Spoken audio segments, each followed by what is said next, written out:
Hey guys, tonight we're stepping behind the silken curtains of royal history into a space you were absolutely never meant to enter. You're about to wander into chambers where politics wore perfume and power whispered through veils. Tonight, we begin with ancient Mesopotamia, where royal girls and concubines weren't just ornamentation, they were trained, shaped, and sculpted for roles that walked the blurry edge between pleasure and politics. And let's be honest, you probably won't survive this era. There are no privacy rights, no personal choices, and no, I'm not comfortable with that forms to sign. So before you get comfortable, take a moment to like the video and subscribe, but only if you genuinely enjoy what I do here. And hey, where are you watching from? Drop your city and the current time in the comments. Now, dim the lights, maybe turn on a fan for that soft background hum, and let's ease into tonight's journey together. You're small here, younger than you want to be. The halls smell like frankincense, resin, and something powdery, perhaps ground myrrh or the floral body paste one of the elder girls taught you to make. You're barefoot, walking across polished clay tiles so smooth they could reflect your future back at you. You pass carved doorways and low couches piled with woven textiles, and then, beyond a curtain so thin it flutters at your breath, you're pulled into a room where your real education begins. This isn't a school, not the kind with chalk and rules. This is where the women, older, sharper, and trained like diplomats, teach you the silent languages. You learn how to stand with shoulders soft and head tilted, not submissively but invitingly. You're not taught reading, you're taught reading the room. The raised brow of a eunuch, the lingering glance of a visiting noble, the twitch of the king's mouth, all are lessons in emotional algebra. You're solving for X, and X is always survival, or influence, or both. These women were raised in harems, not prisons. The word harem itself conjures fantasies now, but in reality it was more of a political greenhouse. Within these quarters, segregated from male eyes unless summoned, girls and women were trained in language, dance, grooming, scent, and behaviour. Some would remain behind curtains forever, others would rise. At the core of this is sex, yes, but not in the blunt modern sense. You're being trained to wield desire like a diplomat wields rhetoric. You learn how a glance can anchor a treaty, how a whisper can turn the tide of succession, and above all, how to make a man feel like he's the one in control, even when he isn't. You watch older girls oil their hair with crushed petals and comb it into soft waves.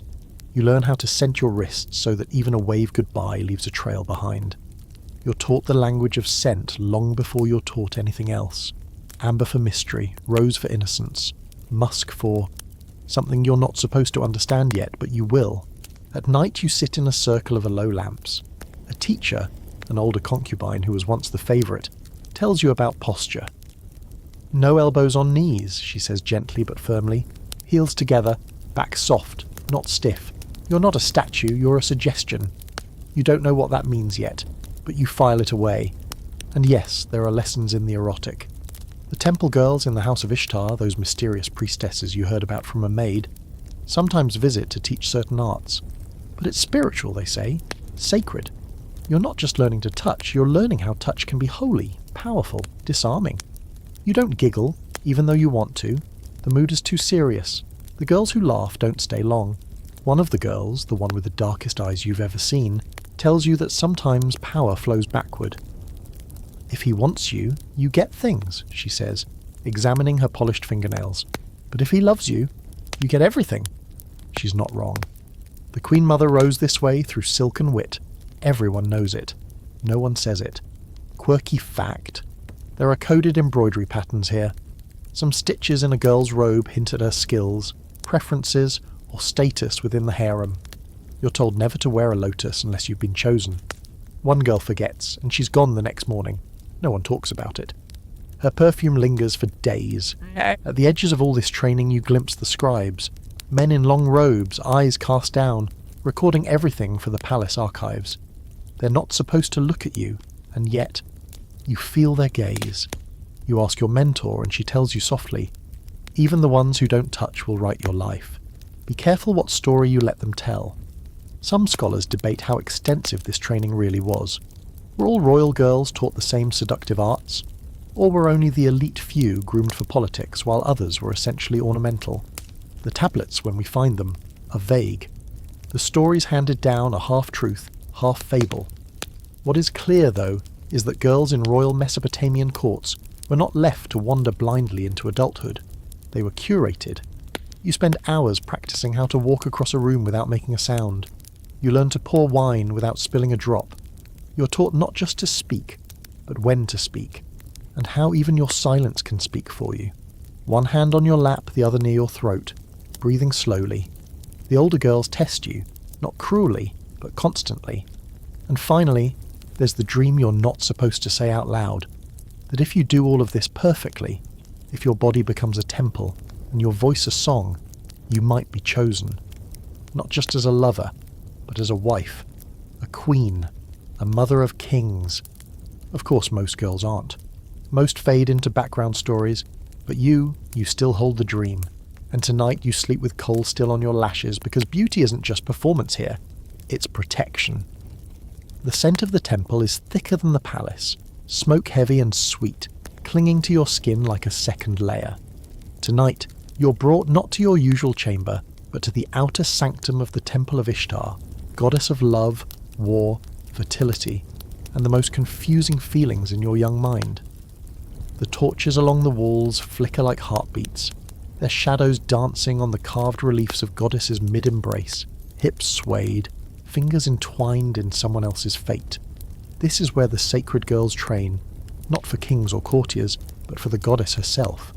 The women here are different. They don't wear the perfumes of the court.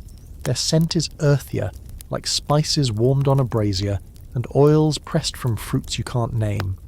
Their voices are low, melodic, edged with something that makes you stand straighter. You're not sure if it's fear or awe, maybe both, and maybe that's the point. The priestess who welcomes you wears a layered robe that flows like water. She carries a staff, carved with the figure of a lioness. You can't look her in the eye for long, it's like staring at the sun. Tonight's lesson isn't posture or grooming. Tonight, you're learning about sacred intimacy. They don't call it sex here. It's something else, something older. They call it hieros, the sacred marriage. According to legend, every spring a priestess of Ishtar would lie with the king in ritual union, acting out the goddess's embrace. It wasn't just theatre, it was divine duty. The people believed their crops, their peace, even their children's births depended on this union. No pressure. You sit in a circle with other girls. Some are from the palace harem like you.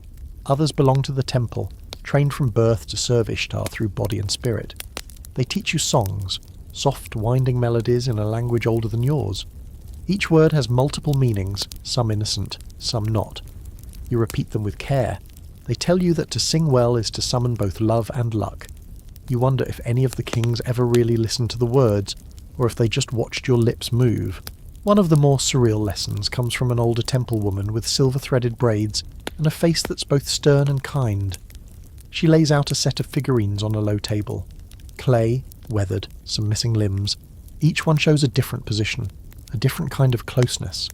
You blush. You stare. She does not flinch. This is not shameful, she tells you. This is your instrument. You must know it like a priest knows his prayers. The figurines are real. Archaeologists have uncovered hundreds in ancient Mesopotamian sites. Some are shockingly explicit, others stylized, symbolic. Were they training aids? Ritual objects? Offerings? Scholars still debate their use. Some claim these were visual tools for instructing temple girls and royal concubines in the divine arts. Others argue they were more about fertility magic than human interaction.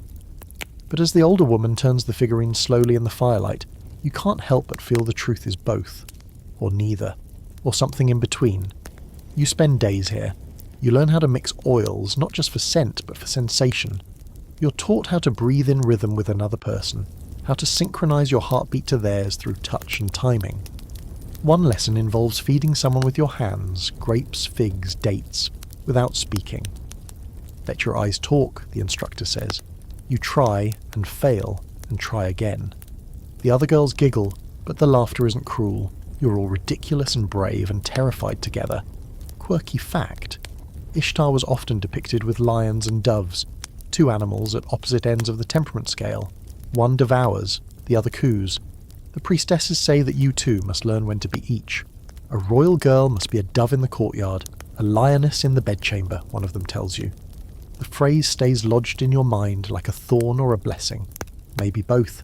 At night, when you lie on the cool stone floor of your chamber, your body tingling from massage oils and too many conflicting thoughts, you wonder what this training is preparing you for, really. Will it make you powerful, desired, or just more valuable to someone who already has everything? The other girls fall asleep quickly, their breathing deep and even. You stay awake, watching a tiny crack of moonlight inch across the ceiling like a slow-moving prophecy. Not everything is comfortable. Some girls leave crying. One refuses to return after a lesson involving breath control and sensory discipline. Another runs back to the palace and won't speak for 3 days. You're told not everyone is suited for the path. Some are meant to serve through silence and embroidery. Others, perhaps you, through intimacy and intelligence. Your body is your scripture, a temple woman whispers to you once while smoothing your hair. But only if you read it first. Scholars today still wrestle with the meaning of sacred sexuality in ancient Mesopotamia. Some insist these practices were empowering, a form of spiritual agency for women in a patriarchal world. Others argue it was exploitation, disguised as divine purpose. You don't know what to believe. You're too close to it. All you know is that in this temple, the rules are ancient, and they're not asking for your opinion. As you prepare to leave the temple and return to the palace, the head priestess gives you a gift. A small vial of scented oil and a bronze mirror. The oil is for your skin, she says. The mirror is for your mind. You're too polite to ask what she means. Later, in the palace, you'll look into that mirror and try to see what she saw in you. Power, maybe. Or just another girl hoping to be more than decoration. The next morning you walk through the palace halls with a new kind of stillness. Not fear, not pride. Just awareness. You know things now, things you can't unlearn. You catch a nobleman's glance and return it. Not coyly, not boldly, but deliberately. He looks away first. You keep walking. By the time you reach the banks of the Nile, something inside you has settled. Not innocence. No, that was left behind with the temple smoke, but awareness. Egypt feels different the moment you arrive. The air is damp, sweet with river reeds and blooming lotus, and the palace rises like a sun-bleached dream carved in stone. Here, everything is brighter, louder, more openly divine. You're told immediately that this court does not hide its intentions behind veils. In Egypt, beauty is policy, and the body, yours included, is part of the state's aesthetic order. You're brought into the women's quarters of the palace, a place perfumed constantly, not to seduce but to please the gods. That's the official line anyway. The floors are cool limestone painted with blues and golds that catch the light. Servants move like water around you, adjusting jewellery, smoothing linen, murmuring instructions. You're no longer trained to disappear into shadows. Here, you're trained to be seen, correctly. The first lesson surprises you. It isn't about desire at all. It's about cleanliness, bathing, oiling, exfoliating with fine sand and milk. Egyptian court girls are expected to be immaculate, because purity here is not just moral, it's visual and ritual. A clean body is a godly body. You're taught how often to bathe, which oils to use at which times of day, and how to shave every trace of hair from your skin. Smoothness is considered civilized. Body hair is chaos. Older women oversee this process with almost scientific attention. They inspect nails, teeth, skin tone, not cruelly, but clinically. You represent order, one matron tells you, and order must be maintained. You learn that even scent is regulated. Certain perfumes are worn during festivals, others are reserved for private audiences. Some are forbidden entirely to girls who have not yet been presented at court. Cosmetics become your next curriculum. Kohl is not just makeup, it's protection, believed to ward off illness and the evil eye. You learn how to grind malachite and galena, how to line your eyes to make them appear elongated and divine, echoing the eye of Horus. Lips are stained with crushed insects and berries. Cheeks are warmed with red ochre. This is not about looking tempting. It's about looking eternal. Historical fact: Egyptian women, especially in elite circles, had more legal rights than their counterparts in many other ancient societies. They could own property, initiate divorce, and inherit wealth. That reality shapes your training. You're not being prepared solely as someone's possession. You're being shaped as a visible extension of royal legitimacy. A well-trained courtwoman reflects well on the pharaoh himself. Dance lessons follow, not wild, not theatrical, measured symbolic movements designed to echo temple rituals. Your wrists rotate like opening flowers. Your steps trace patterns that mirror the Nile's flow. Music, harps, flutes, soft drums, sets a hypnotic rhythm. You're told that movement teaches discipline. It also teaches how to hold attention without demanding it. The best dancers, you're told, make the room lean toward them without realizing why. Quirky fact: some Egyptian dancers wore scented cones of wax on their heads that slowly melted during performances, releasing perfume as they moved. You try one once. It drips warm oil down your hair and neck, and you have to keep dancing as if nothing strange is happening. Control, you learn, is everything. There is, of course, instruction about intimacy, but it is indirect, almost academic. Older women speak in metaphors, referencing gods and myths rather than bodies. The story of Isis and Osiris is repeated often. Devotion, reunion, restoration. You're taught that closeness, when it comes, is meant to reinforce harmony, not indulgence. Whether that's how it actually plays out is another matter. You also learn silence, when to lower your gaze, when to meet someone's eyes. Egyptian court life is full of watching and being watched. Servants gossip, officials report, priests interpret everything. A poorly timed smile can become a rumour by sundown. So you practice neutrality, pleasant, composed, unreadable. It's harder than dancing. There is scholarly debate about how formalised this training truly was. Some historians argue that much of what we imagine, structured grooming for intimacy, is exaggerated by later Greek and Roman writers fascinated with Egypt's sensual reputation. Others point to tomb paintings, cosmetic tools, and instructional texts as evidence of deliberate preparation. Standing here, holding a bronze mirror etched with gods, you suspect the truth lives somewhere in between image and intention. At night, you lie beneath linen sheets, listening to the distant sounds of the palace. Laughter, music, the splash of fountains. You think of the temple of Ishtar, of shadows and whispers. Egypt is brighter, but the stakes feel higher. Here, you are not hidden, you are displayed, and that means every lesson you absorb will be tested in the open. By morning, your skin smells faintly of lotus. Your eyes are lined just enough to catch the sun. You walk a little differently now, not heavier, not lighter, but with the awareness that in this court, beauty is not decoration, it is alignment. And you are being aligned, carefully, for whatever role the river of fate carries you toward next. You wake before dawn, not because anyone tells you to, but because the palace breathes differently in the early hours. The air is damp, thick with the perfume of night-blooming jasmine and the faintest trace of yesterday's incense. A distant water carrier's footsteps echo through the colonnades, and you rise quietly, slipping into the silk wrap you've been trained to adjust just so, barely fastened, artfully accidental. Another day of lessons begins, and here in Egypt those lessons aren't always scheduled.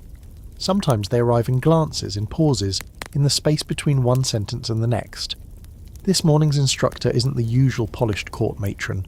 Instead, she's one of the older concubines, barely still in favour, but clever enough to have kept her place well into her 40s. She's draped in linen so sheer it dares the eye to look away, and she walks with a slow, deliberate grace that draws your gaze like a tide. Today, she says, you'll learn how to listen when no one is speaking. You think she's joking, she's not. She leads you through the women's quarters, past younger girls practicing dances and older women gossiping as they sort rose petals. You enter a room filled with polished copper mirrors and trays of pigments. You already know how to paint your face, she says. Now you'll learn how to wear emotion like makeup. You sit, and she begins.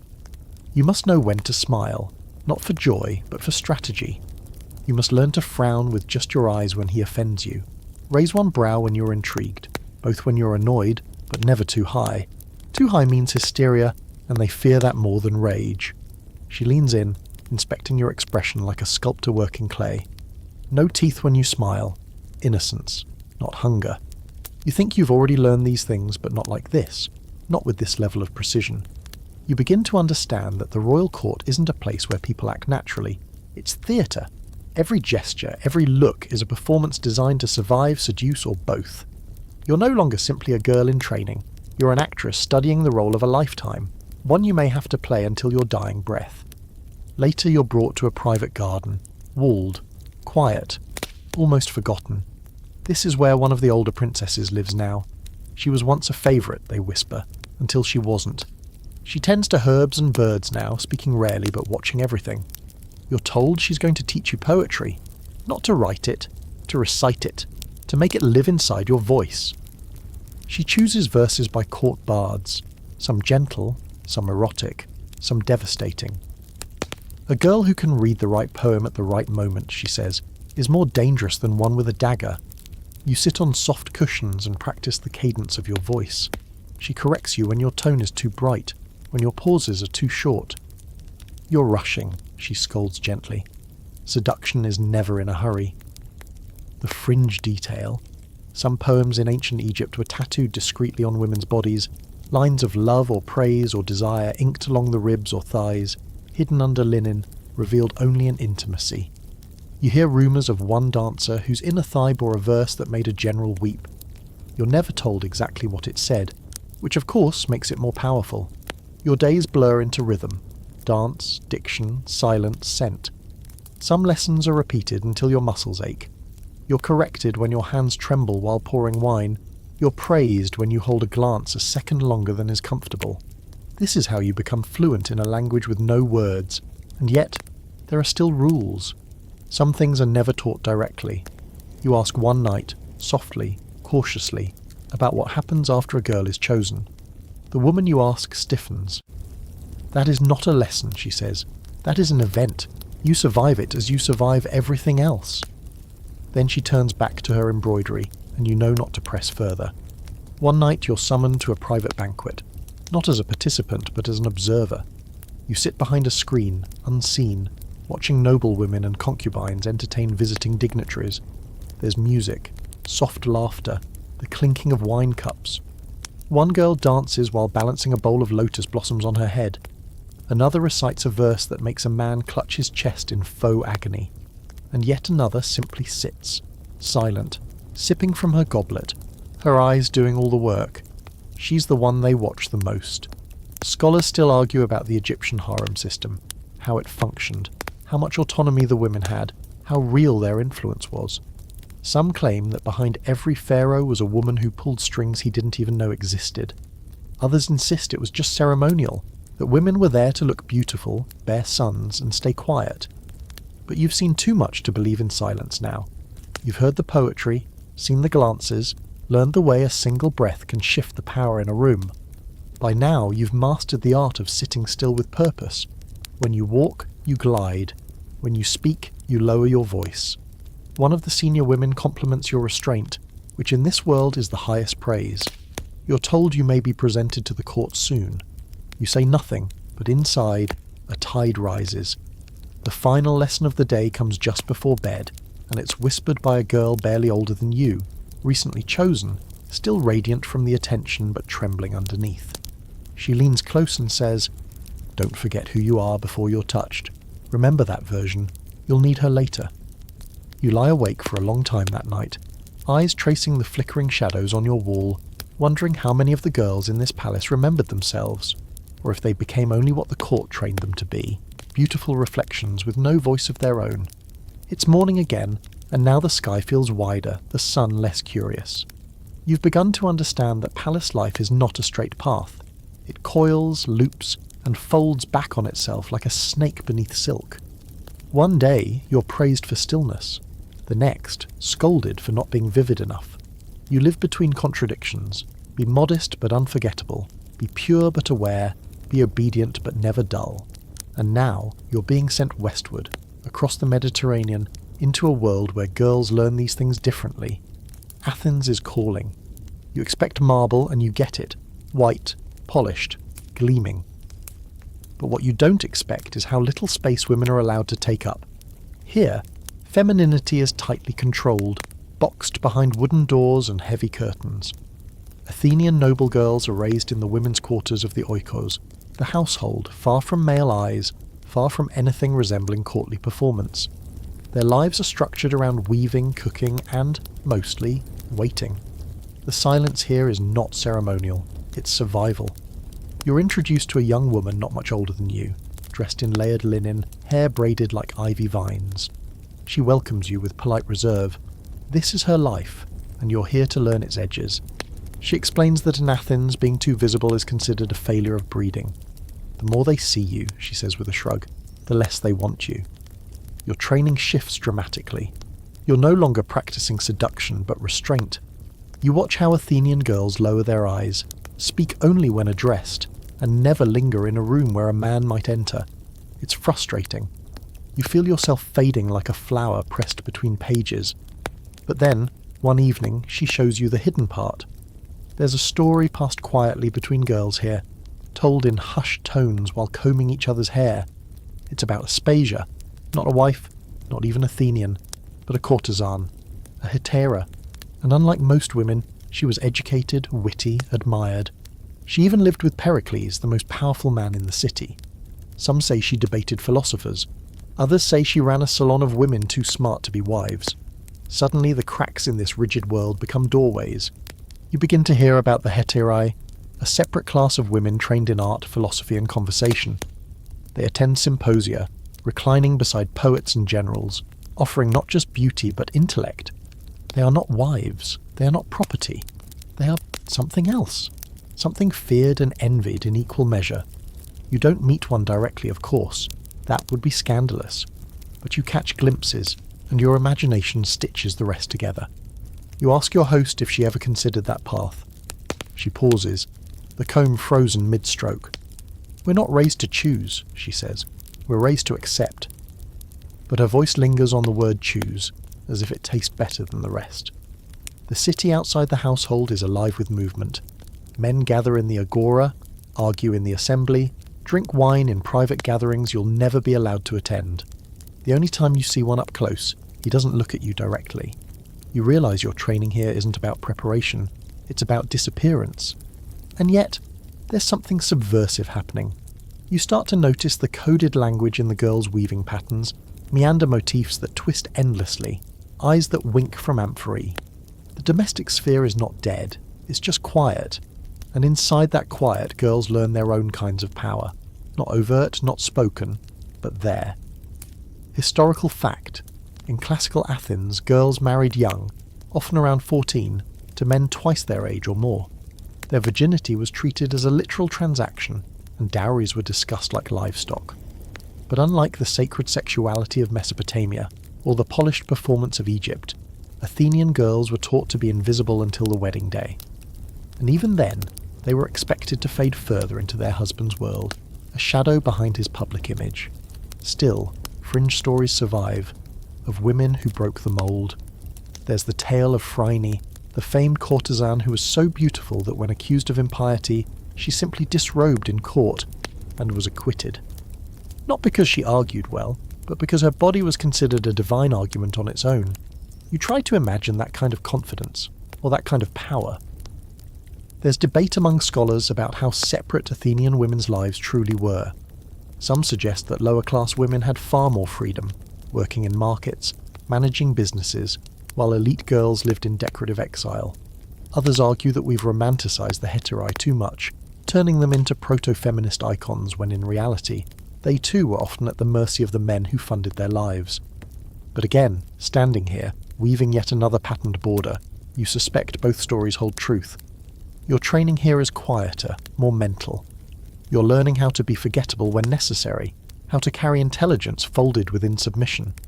You practice serving wine with downcast eyes, saying little, revealing nothing. You're taught how to listen, not just to words, but to what's missing. The pauses, the hesitations. You're not being shaped into a seductress, you're being shaped into a ghost. And yet, something in you resists. Maybe it's the memory of the priestess with her lion-headed staff, or the Egyptian dancer with perfume melting down her neck. You remember what it felt like to be seen. Here, you're expected to vanish. But you begin to wonder if it's possible to vanish on your own terms, not as surrender, as strategy. The Athenian girl hugs you goodbye when you leave, a quiet, careful gesture with nothing casual in it. She leans in close and whispers, "If you learn how to make them underestimate you, you win before the game begins." Then she steps back and returns to her loom, the soft rhythm of thread resuming behind you as you walk away. The first time you hear the word hetaira spoken with respect, not scorn, it's in the hills above Athens, at a private villa hidden behind olive trees and discreet stone walls. You've been sent here not as a noble daughter or royal ward, but as a quiet observer, one of the girls from the court who watches and listens more than she speaks. The woman waiting for you isn't a priestess or a queen, she's a teacher, but not the kind with scrolls and dusty sandals. She wears her knowledge like silk, draped softly over a frame shaped by deliberate choices. Her name is Thalia, and her smile is subtle, as if it were trained out of her and then invited back by sheer force of will. She was once the companion of a famed playwright, maybe even several. Her fame outlived theirs, which tells you something. She doesn't bow when you enter. She waits until you sit. Then she begins. You've already been taught how to hide, she says, how to be looked at, how to control a room without being blamed for it. That's good, but now you'll learn how to speak. The other girls in the room, some your age, some older, watch you with polite curiosity. You're one of many, here to study the art of being a hetaira, though no one calls it that out loud. What you're really here to learn is the most dangerous skill in the ancient world, how to turn conversation into currency. Thalia starts with words, Greek of course, but also tone, pace, the space between thoughts. She teaches you to use silence the way others use perfume. Never rush a reply, she instructs, her voice smooth as marble. Let them think your answer is being considered. Let them want it before they get it. She pauses. Or deny it. That's even more effective. Your days here aren't about physical beauty. You already know how to carry yourself. This is about sharpening. Reading texts aloud until your voice bends into poetry. Debating with the other girls over questions of ethics and myth. Laughing at the right time, not too quickly, not too loudly. It's not flirtation, it's finesse. One afternoon, you're given a scroll of Sappho's verses and asked to recite your favourite line. You choose one about longing. Everyone does. Longing is the shared language here.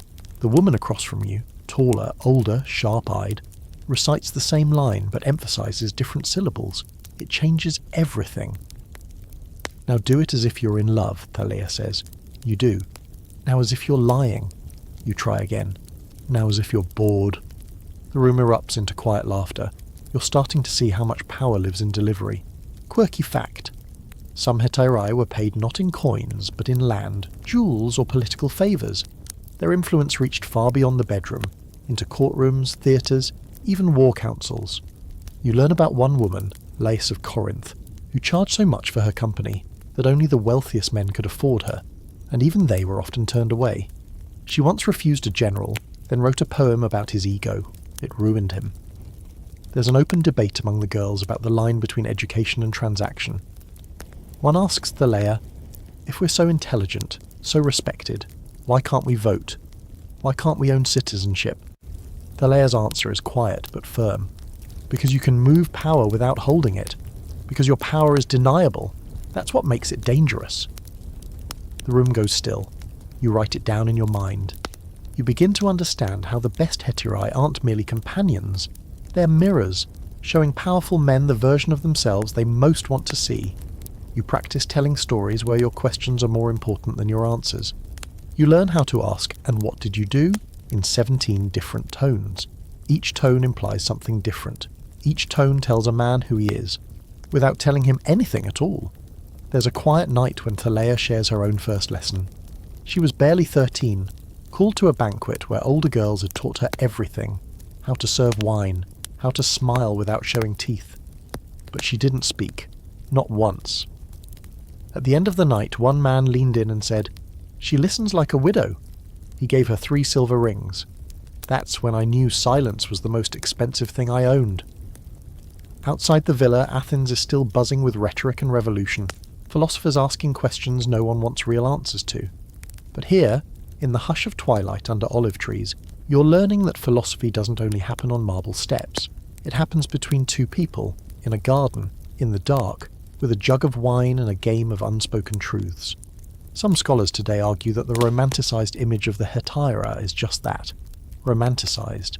They say these women were glorified escorts, educated only as much as needed to flatter their clients. Others defend them as some of the most autonomous women in the ancient world, masters of their own fate in a system built to contain them. You've seen enough now to know that both may be true. It depends on who's telling the story. and who's allowed to finish it. Your final lesson comes not from Thaleia, but from one of the girls you've been training beside, Callista, with her ink-stained fingers and a laugh like clinking glass. She says, "The trick is never letting them know whether they're buying your time or your attention. Make them guess. Make them grateful." Then she ties her hair back and disappears into the evening, summoned to some private feast you're not yet old enough to attend. You watch her go, wondering when your time will come. Not to entertain, to be asked.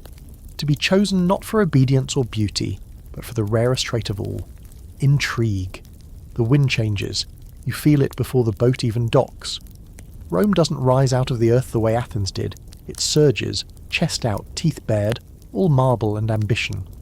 The palaces are taller, the streets louder, and the men louder still. You've arrived at the height of the Republic turned empire, and everything here feels like it's been overbuilt.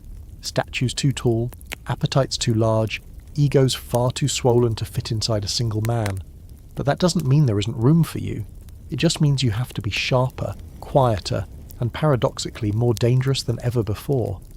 You're placed in the household of a senator's wife, a broad-shouldered woman with sharp cheekbones and an even sharper tongue.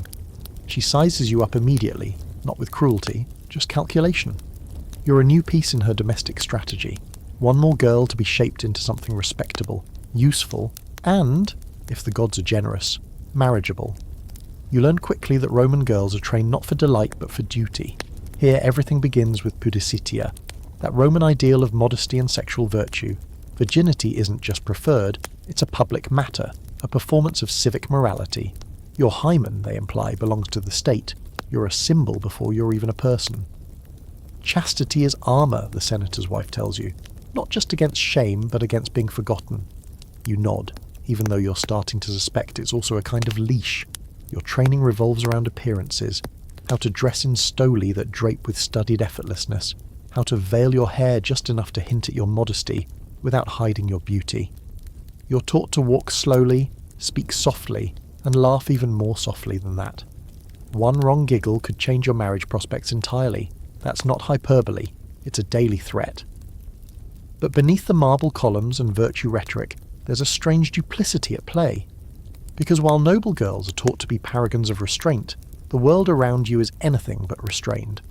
You hear whispers of private banquets, of mistresses installed in countryside villas, of wives who poison their husbands with herbs from Syria because they're tired of being footnotes. You start to understand that virtue is often a mask worn to church, then hung by the door on the way to the bedroom. There's a different kind of education happening here, one you're not formally enrolled in, but which finds you anyway. You hear it in the stories shared by servants behind the curtain. You catch glimpses of it in the sideways glances between matrons and their so-called brothers. At dinner, one guest tells a joke about Lucretia, the woman who killed herself after being raped to preserve her family's honour. Everyone laughs too quickly. You don't. Not because you don't understand. Because you do. Historical fact. Lucretia's death sparked the revolution that led to the fall of the Roman monarchy and the rise of the Republic. Her chastity, even in death, was seen as more valuable than her life. She became a political symbol, used by men for centuries to argue about female virtue, never mind what she might have wanted for herself. You begin to realise that Roman girls are trained to weaponize chastity. It's not just a value, it's a currency. A girl rumoured to be untouched is worth more in the marriage market.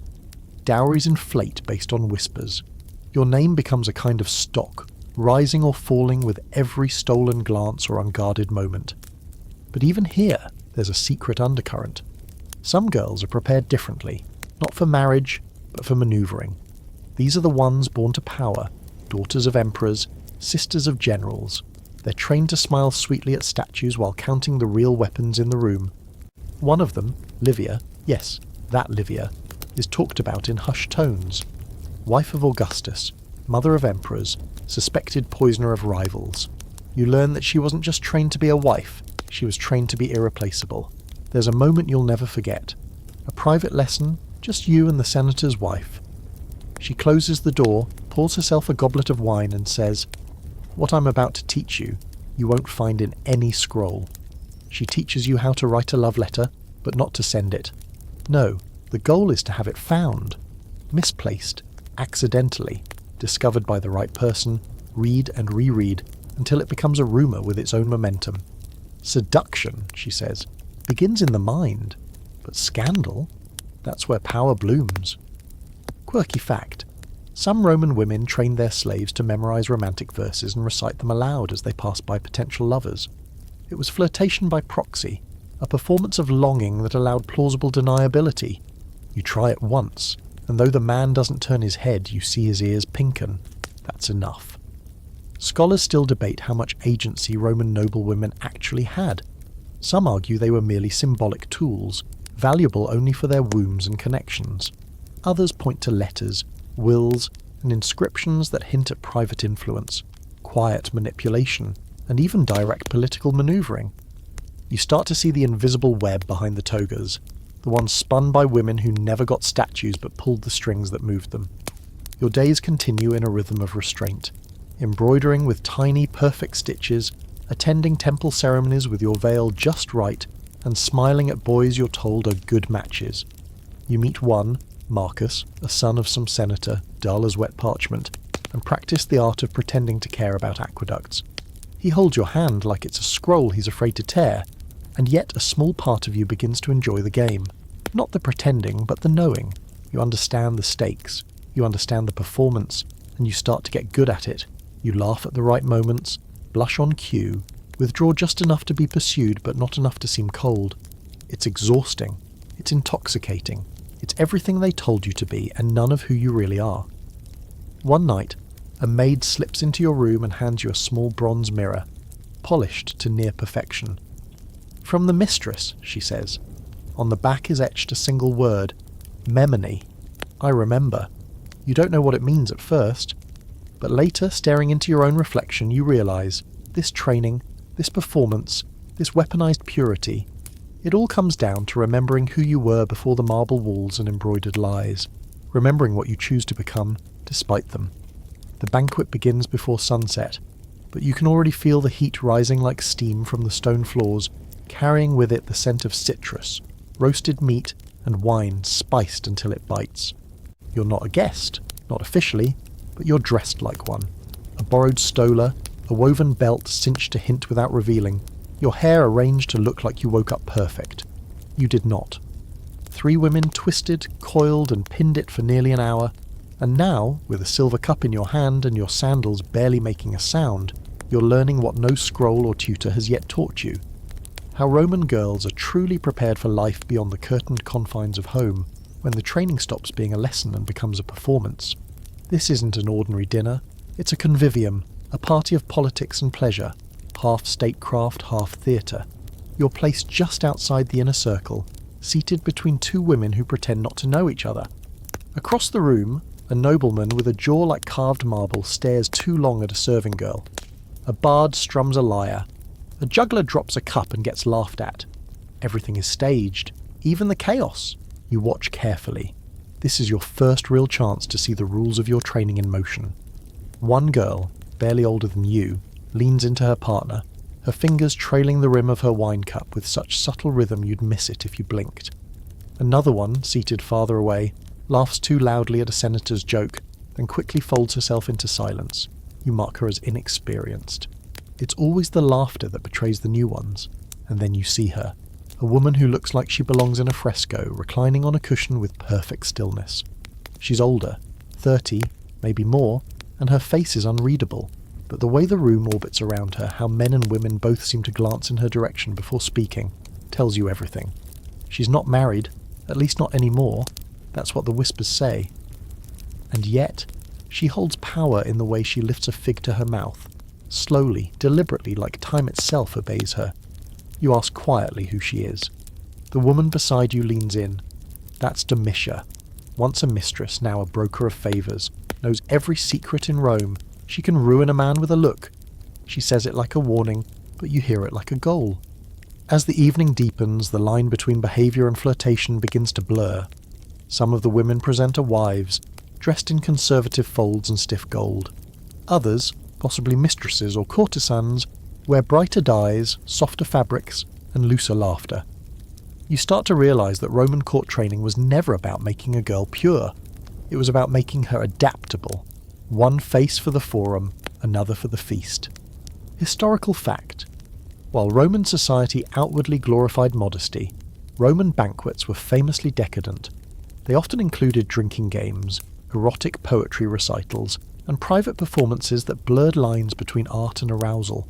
These gatherings served dual purposes: diplomatic bonding and discreet matchmaking. For girls in training, they were less about indulgence and more about observation. This is where alliances formed, where futures were whispered into motion over honeyed wine. You're offered a piece of melon from a man whose toga costs more than a farm. You take it, slowly. You don't meet his eyes, but you feel them anyway. You're not allowed to speak freely, but your silence is no longer powerless. It's become suggestion, possibility, a promise that might be broken, or not. The fact that they don't know is the point. Your mentor catches your eye from across the room. Just a glance. No smile, but you know what it means. You're doing well. No mistakes, no slips. Not yet. Still, there are dangers. A young girl nearby drinks too quickly, laughs too brightly, leans too far toward a man old enough to be her grandfather. She's trying, but the balance is off. You can feel it. Later, you'll hear that her mother received a letter the next morning, suggesting the girl be sent away for a while, somewhere quieter, somewhere less seen. Fringe fact. It wasn't uncommon for noble Roman families to send their daughters away to the countryside, or even to small temples for moral correction, if their behaviour became too noticeable. Sometimes it was punishment, other times strategic hiding. In either case, visibility was currency, and a girl who couldn't manage hers became a liability. The scholar in you, that small voice that still remembers poetry lessons and temple incense, wonders if all this is sustainable, if a life lived in half glances and loaded silences can lead anywhere but exhaustion. But another part of you, the one watching Demisha as she moves through the room like smoke, knows the truth. Visibility is power. Controlled visibility is survival. As the banquet fades into candlelight and half-finished songs, the host proposes a game. Each guest must describe their perfect lover, using only metaphor. The men go first. Predictable nonsense about lions, fire, oceans, and ripe fruit. When it's the women's turn, most stay quiet, smiling politely, passing their turn like a hot coal. But Demisha speaks. "My lover is a locked door with no key," she says. "He does not open, and I do not knock." Silence. Then a ripple of laughter, unsure, uneasy. Even the host seems startled. She raises her cup, drinks. The game ends with no winner. Later, as you walk back through the halls of the villa, your mentor asks you what you thought of the night. You choose your words carefully. "I learned that being desired is not the same as being valued." She stops walking, looks at you for a long moment. "Good," she says. "Now learn how to make them confuse the two." You sleep that night with your earrings still in, too tired to remove them, too wired to rest. You think of the girl who leaned too far, of the man with the melon, of Demisha and her door. You think of yourself, perfectly quiet in the middle of the noise, and you wonder, not for the first time, whether all this training is building a person, or unmaking one. There are 6 Vestal Virgins in Rome at any given time. You only ever see 2. One passes through the marketplace once a week, flanked by guards and priestesses, her hair wound into thick braids, her robe blindingly white. The other you glimpse through a temple arch, standing still as marble near the sacred fire of Vesta. You're told it has never gone out in her lifetime. If it does, it means Rome is dying. No pressure. Your new lessons begin in the shadow of that flame. Not within the temple, outsiders aren't permitted there, but in the guest quarters, where you're sent to observe restraint. At first, it feels like punishment. You've spent weeks learning how to perform, how to suggest, how to weaponize even your pauses. But here, silence isn't a trick. It's a sentence. You're assigned to a former Vestal, not disgraced, just retired. That happens after 30 years of service. Her name is Servia, and she speaks the way most people exhale. Quiet, unhurried, without apology. She's the opposite of everything the Roman banquets taught you. There's no eyeliner, no dance, no linen dyed to flatter your skin tone.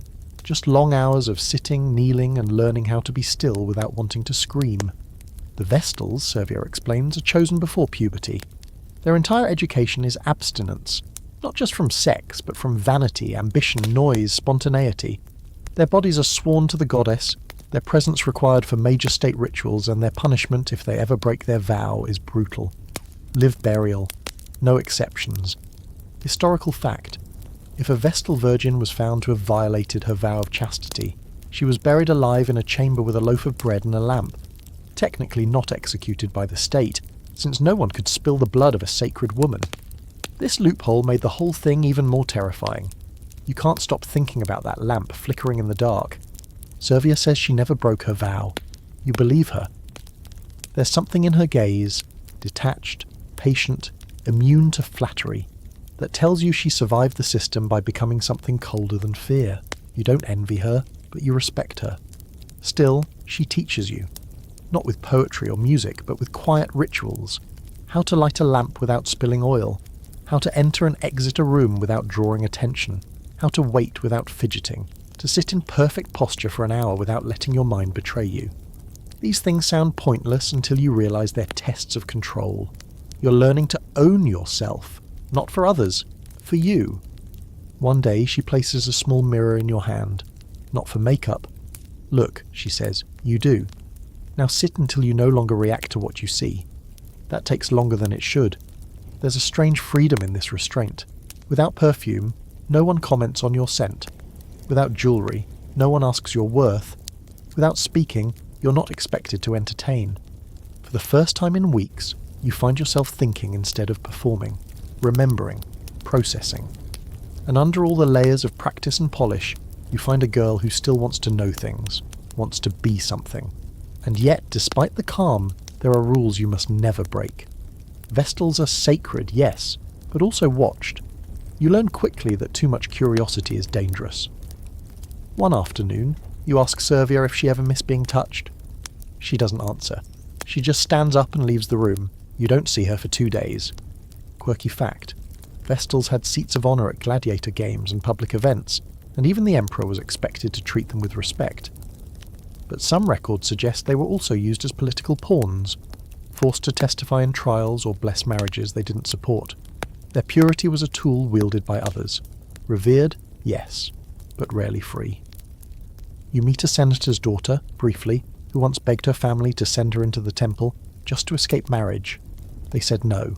She married a man 3 times her age. Now she plays her role in public, but behind closed doors she says she envies the Vestals. At least they're alone, she whispers. Loneliness is better than being someone's property. There's debate among scholars even now about whether the Vestals had power, or simply the illusion of it. Some argue they were the most autonomous women in Roman society, unmarried, untouchable, involved in state decisions. Others believe they were trapped in a gilded cage, valued only as long as they remained flawless. The answer, as always, is probably both. Your time at the temple ends with a ritual cleansing. You're not a Vestal, you never will be, but you're given the honour of participating in a minor rite, pouring water over your hands, reciting a simple line in Latin about devotion and patience. You feel the sting of cool water, the echo of your own voice in the high stone chamber. It's not emotional, it's not profound, but it's yours. You return to the senator's house changed, not transformed, but adjusted. You no longer respond so quickly. You sit with discomfort instead of rushing to escape it. When men speak to you, you don't lean in. You hold your ground, you wait, you watch. And when a certain young official tries to press too close, too fast, you simply look at him, blankly, calmly, as Servia taught you, and he flinches. The power isn't in the flirtation anymore. It's in the pause, the possibility that you have nothing to prove. That night you light your own lamp. No prayers, no audience. Just you, your thoughts, and a small flame that stays lit because you choose to tend it. The road to the east is longer than you expected, and stranger than you imagined. Rome's sharp edges fade behind you, replaced by winding rivers, high mountain passes, and the slow blooming of a different kind of power. When you arrive in China, it is not to fanfare, but to silence. A quiet so rich it feels deliberate, like a curtain dropping between one life and the next. Here, in the Tang Dynasty court, girls are not shaped by grand speeches or public ceremony. They are moulded by music, scent, stillness, and tea. Your room in the palace is small but elegant. Woven mats, bronze mirrors, shelves lined with scrolls and little pots of unpronounceable creams. A servant girl shows you how to press your robes into perfect creases, how to arrange your hair in loops and pins that say everything about your status without saying a word. But it's not just grooming here, it's choreography. Every movement, pouring tea, adjusting a sleeve, opening a fan, is practiced until it feels like a dance passed down from the gods. You're brought to your first lesson in a pavilion that smells like sandalwood and plum blossoms. There's music playing, soft, meandering notes from a guqin, plucked by a woman with long fingers and an unreadable expression. She nods as you enter, then resumes her song. No words, just music, and that lingering scent in the air wrapping around you like a net. A voice behind you says, "Stillness is the first seduction." You turn to see an older woman, not a servant, but not a noble either. She's dressed in silk so light it floats when she walks, and she never lifts her voice above a whisper. Here, you will learn not how to speak, she tells you, but how to be heard without a sound. The lessons begin slowly. Tea is your first subject, not the kind you gulp down on cold days, but ceremonial tea, ritual tea.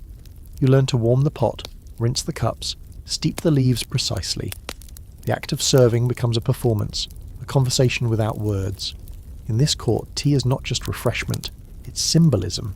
You serve bitterness with grace, you offer sweetness last. Quirky fact. Some court women were trained to serve tea using specific finger positions that mimicked classical calligraphy strokes. Each gesture was said to evoke a poetic mood. Grace, melancholy, invitation, farewell. You try to remember them all, but they slip through your fingers like steam. There's no open talk of intimacy here. Not like in Rome or Egypt. You don't ask questions directly. You listen, instead, to metaphors. The moon reflects best on still water, one tutor tells you. Your heart must be like that water. Another compares seduction to ink on silk. If you press too hard, you ruin both. But you do learn. Oh, you learn.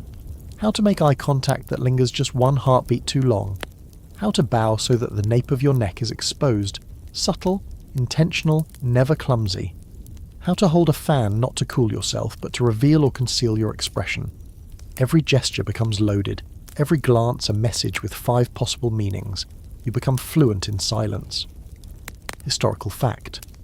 During the Tang Dynasty, court women, especially concubines, were often selected for their artistic talents as much as for beauty. Many were expected to sing, dance, write poetry, and play instruments at a professional level.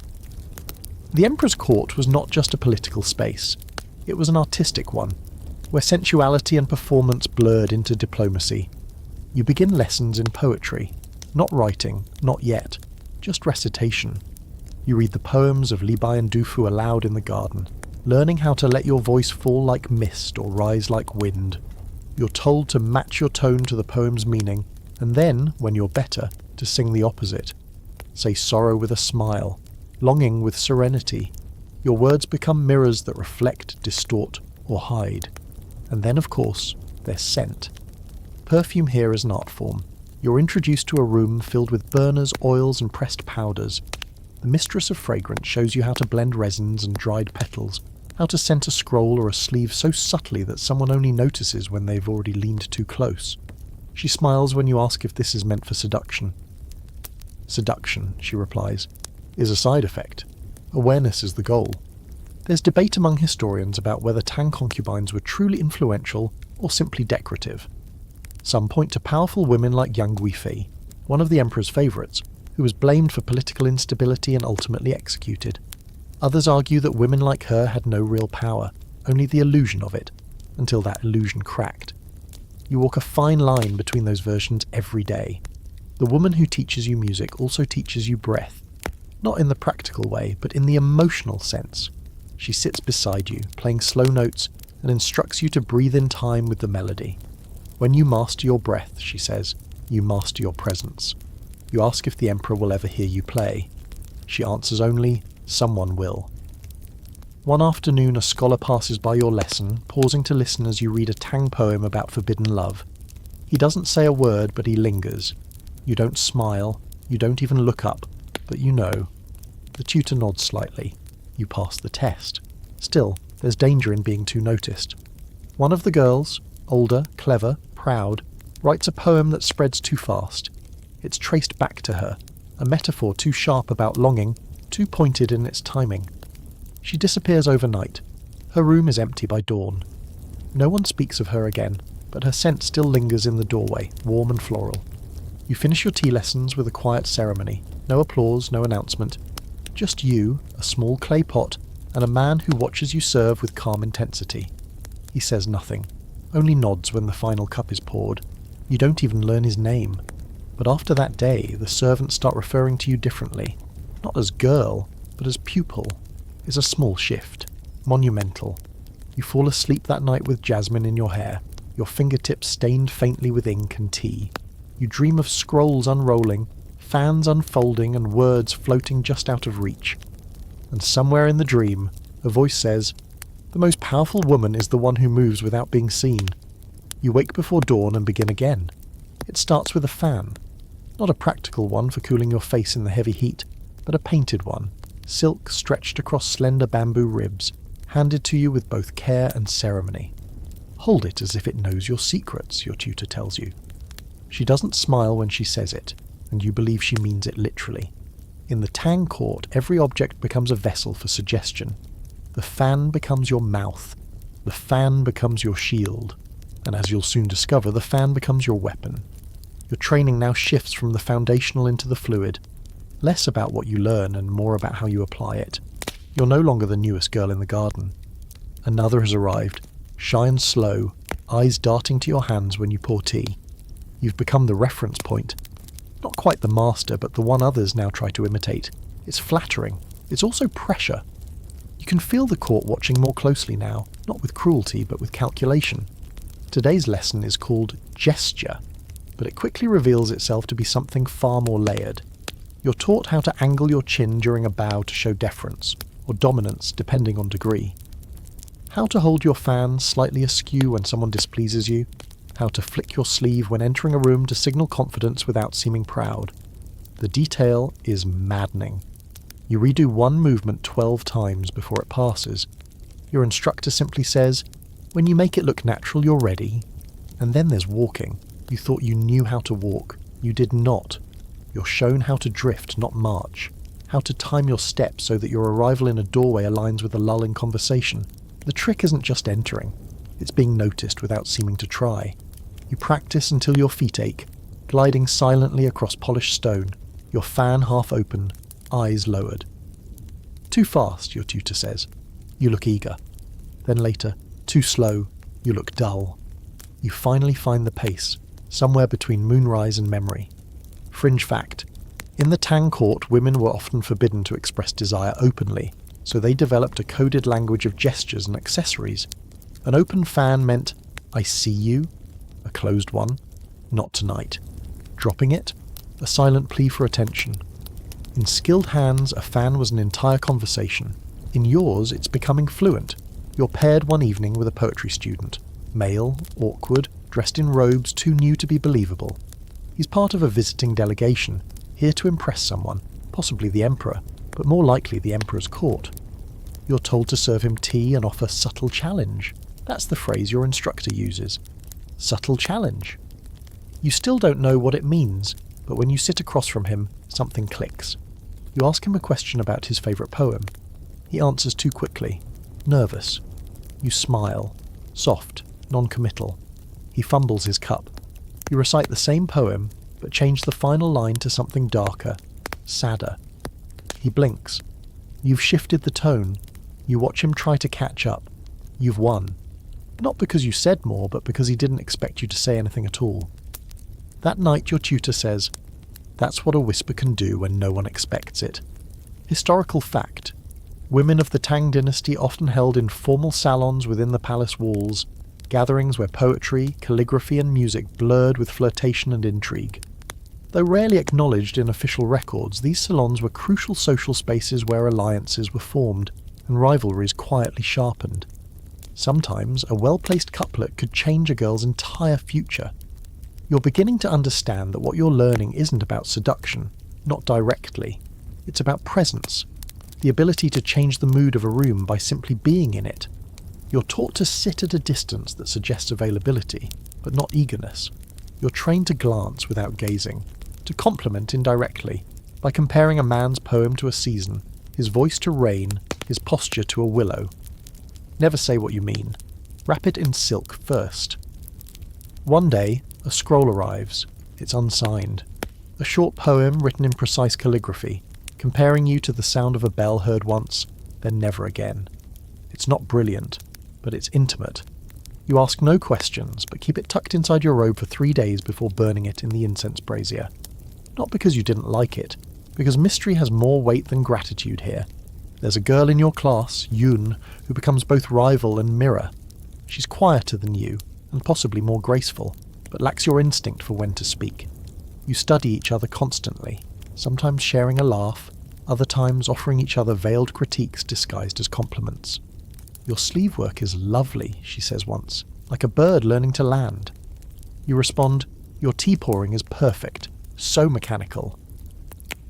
The tension hums beneath your civility, and you both thrive on it.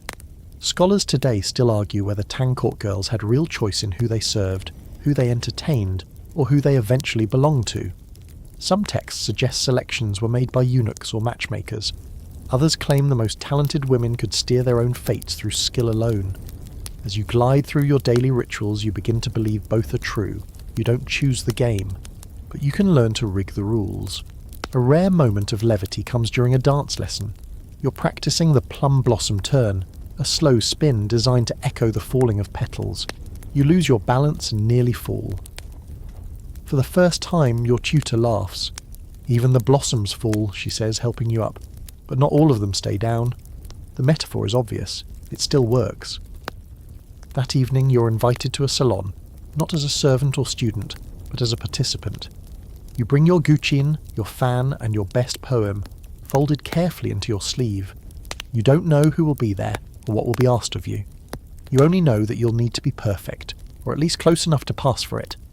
And so you walk slowly through the lantern-lit halls, fan half open, face unreadable. A girl among silk and shadows, carrying 1,000 gestures in your hands and 1,000 secrets on your breath. Not because you've been taught what to do, but because you've learned how to choose when to do it. The room is all reflections, mirrors on every surface, walls, ceiling, even the floor, polished until the flicker of a single flame echoes into infinity. You step inside barefoot, the marble cool beneath your soles, the air heavy with rosewater and saffron. This is the Sheesh Mahal, the mirror palace, deep within the walls of the Mughal imperial harem, and you're no longer just a student of gestures. You're now a reflection yourself, one shaped, polished, and positioned with care. India is warmer, slower, more fragrant than the courts you've known before, and more layered. Everything here comes in doubles, ritual and reality, purity and pleasure, devotion and desire. You're led through arches carved with verses from the Quran, down corridors that twist like poetry, until you arrive at the inner zanana, the women's quarters. But don't let the word fool you. These women aren't cloistered in silence. They are stars in orbit around an emperor, and if they play their roles right, they burn hotter than any sun. Your new instructor is called Bibi Nazneen. She moves like she was born to music, her arms trailing invisible silks even when she's still. You're not here to entertain, she tells you, her bangles chiming softly. You are here to influence. Then she sits and begins grinding sandalwood paste with deliberate care, as if even this mundane task has deeper meaning. And in this palace, it does. The training begins with scent. You thought you understood perfume in Egypt and China, but here it becomes something else entirely. Alchemy. You're shown how to distill oils from flowers, how to fold cardamom pods into linen sachets, how to smear a drop of jasmine behind your ear so that it warms with your pulse. Each scent means something different. Devotion, invitation, intrigue, farewell. You begin wearing layers of fragrance like armour. You no longer walk into a room. You arrive and the air remembers. Next come the textiles. Silk, of course, but also muslin so fine it's said a bolt can pass through a ring. Your clothes are not chosen by accident. The colour, the weight, the way it clings or flows, all are deliberate choices and each one speaks a different language. Red is for readiness, gold for favour, indigo for waiting. You learn to control your message before you've even said a word. You're introduced to Kathak, classical dance, but this isn't theatre, it's code. Every motion is a word, every gesture a syllable. You're taught to tell stories with your eyes, to lift your brows just so, to flick your wrist with exactly the right tempo to imply longing, or resistance, or promise. You dance until your feet ache, then you dance more, because this is how Mughal girls are trained to speak, through movement. Historical fact. In the Mughal Empire, especially under emperors like Akbar and Shah Jahan, court women were highly educated and often trained in poetry, music, and diplomacy. Some, like Nur Jahan, rose to positions of genuine power, issuing imperial orders, minting coins in their name, and influencing state affairs. These weren't just companions, they were advisors in silk. One evening, Bibi Nazneen brings you to a candlelit alcove where the walls are covered in tiny glass fragments, the famed mirrors of the Sheesh Mahal. "Watch," she says. Then she walks across the room, her steps slow and deliberate. Her reflection shatters and multiplies around her, dozens of versions echoing her grace. When the emperor sees you, she tells you, he must not know where to look, confuse his eyes, capture his mind. If he cannot name what he feels, he cannot forget it. You begin to understand the strategy here. You're not trained to be beautiful. You're trained to be unforgettable. There's a difference. You're also introduced to the art of conversation, but not idle chat. Mehfil training, it's called. You sit in circles with other girls, reciting ghazals, poems of love and longing. You learn to respond with a verse that matches in rhythm and theme. Sometimes your lines are subtle, sometimes they sting. One girl recites a couplet comparing herself to a flame. You answer, "And I, the moth who knew it would burn and flew anyway." The room hums with appreciation. You're getting better. Fringe fact. The Mughals believed in the divine power of sound and word. Courtly love poems were often sung as qawwali, spiritual hymns that blurred the line between erotic and sacred. Many concubines were trained to recite or sing these poems, not just to entertain, but to elevate the mood into something transcendent. Intimacy was divine when paired with poetry. You're told little about the emperor himself. He's a distant figure veiled behind ceremony and protocol, but sometimes girls are called forward. Not always for the reasons you think. One is selected to prepare his hookah, another to select a verse for his evening reflection. Each act is small, symbolic, but symbolic things move mountains here. There's a girl named Zuleika who once corrected the emperor's grammar in a poem. She wasn't punished. She was summoned the next night and never returned to the shared dormitory. No one knows what happened, but the musicians played her favourite song for 3 days afterward. Make of that what you will. Scholars today debate whether the Mughal Zanana was a prison or a palace. Some argue the women were secluded, controlled, manipulated. Others point to the wealth, education, and political influence many wielded behind the scenes. You, living in it, know the truth is slippery. It is both, and neither. Power is relative. So is freedom. One night during your Kathak practice, the music stops. Bibi Nazneen watches you closely and says, "Now do it again. But this time, dance as if you know he's watching." You don't ask who. You don't need to. You begin again, and this time your heartbeat matches the rhythm. This time your eyes say more than your feet ever could. Later, when the candles are low and the room quiet, you walk through the Sheesh Mahal alone. Your reflection meets you at every turn, countless versions of you spun out like constellations. You stop and stare, fan lowered, scent fading slowly from your skin. And for the first time, you don't just see a girl trained to please. You see someone capable of choosing when to be flame and when to be mirror. You're not supposed to touch the scroll. That's the first thing they tell you. It rests in the centre of the low-lacquered table, bound in silk, its ends capped with jade, the title brushed in ancient script so fluid it might be mistaken for wind. This is no ordinary book. This is the Kama Sutra, but not the version sold in tourist markets, not the crude shorthand turned into punchlines. This is the imperial edition, hand-inked and meant only for certain eyes. You do not reach for it, you wait. The tutor, a man old enough that his beard brushes the table when he bows, finally unrolls it himself, handling it with reverence. This is not about indulgence, he says. This is about harmony, discipline, timing, precision. You glance sideways at the other girls, all equally still, equally wide-eyed. You're in a side chamber of the Mughal court now, far from the perfume lessons and the dance sessions. This room is cooler, quieter, and sharper. It hums with a kind of unspoken warning.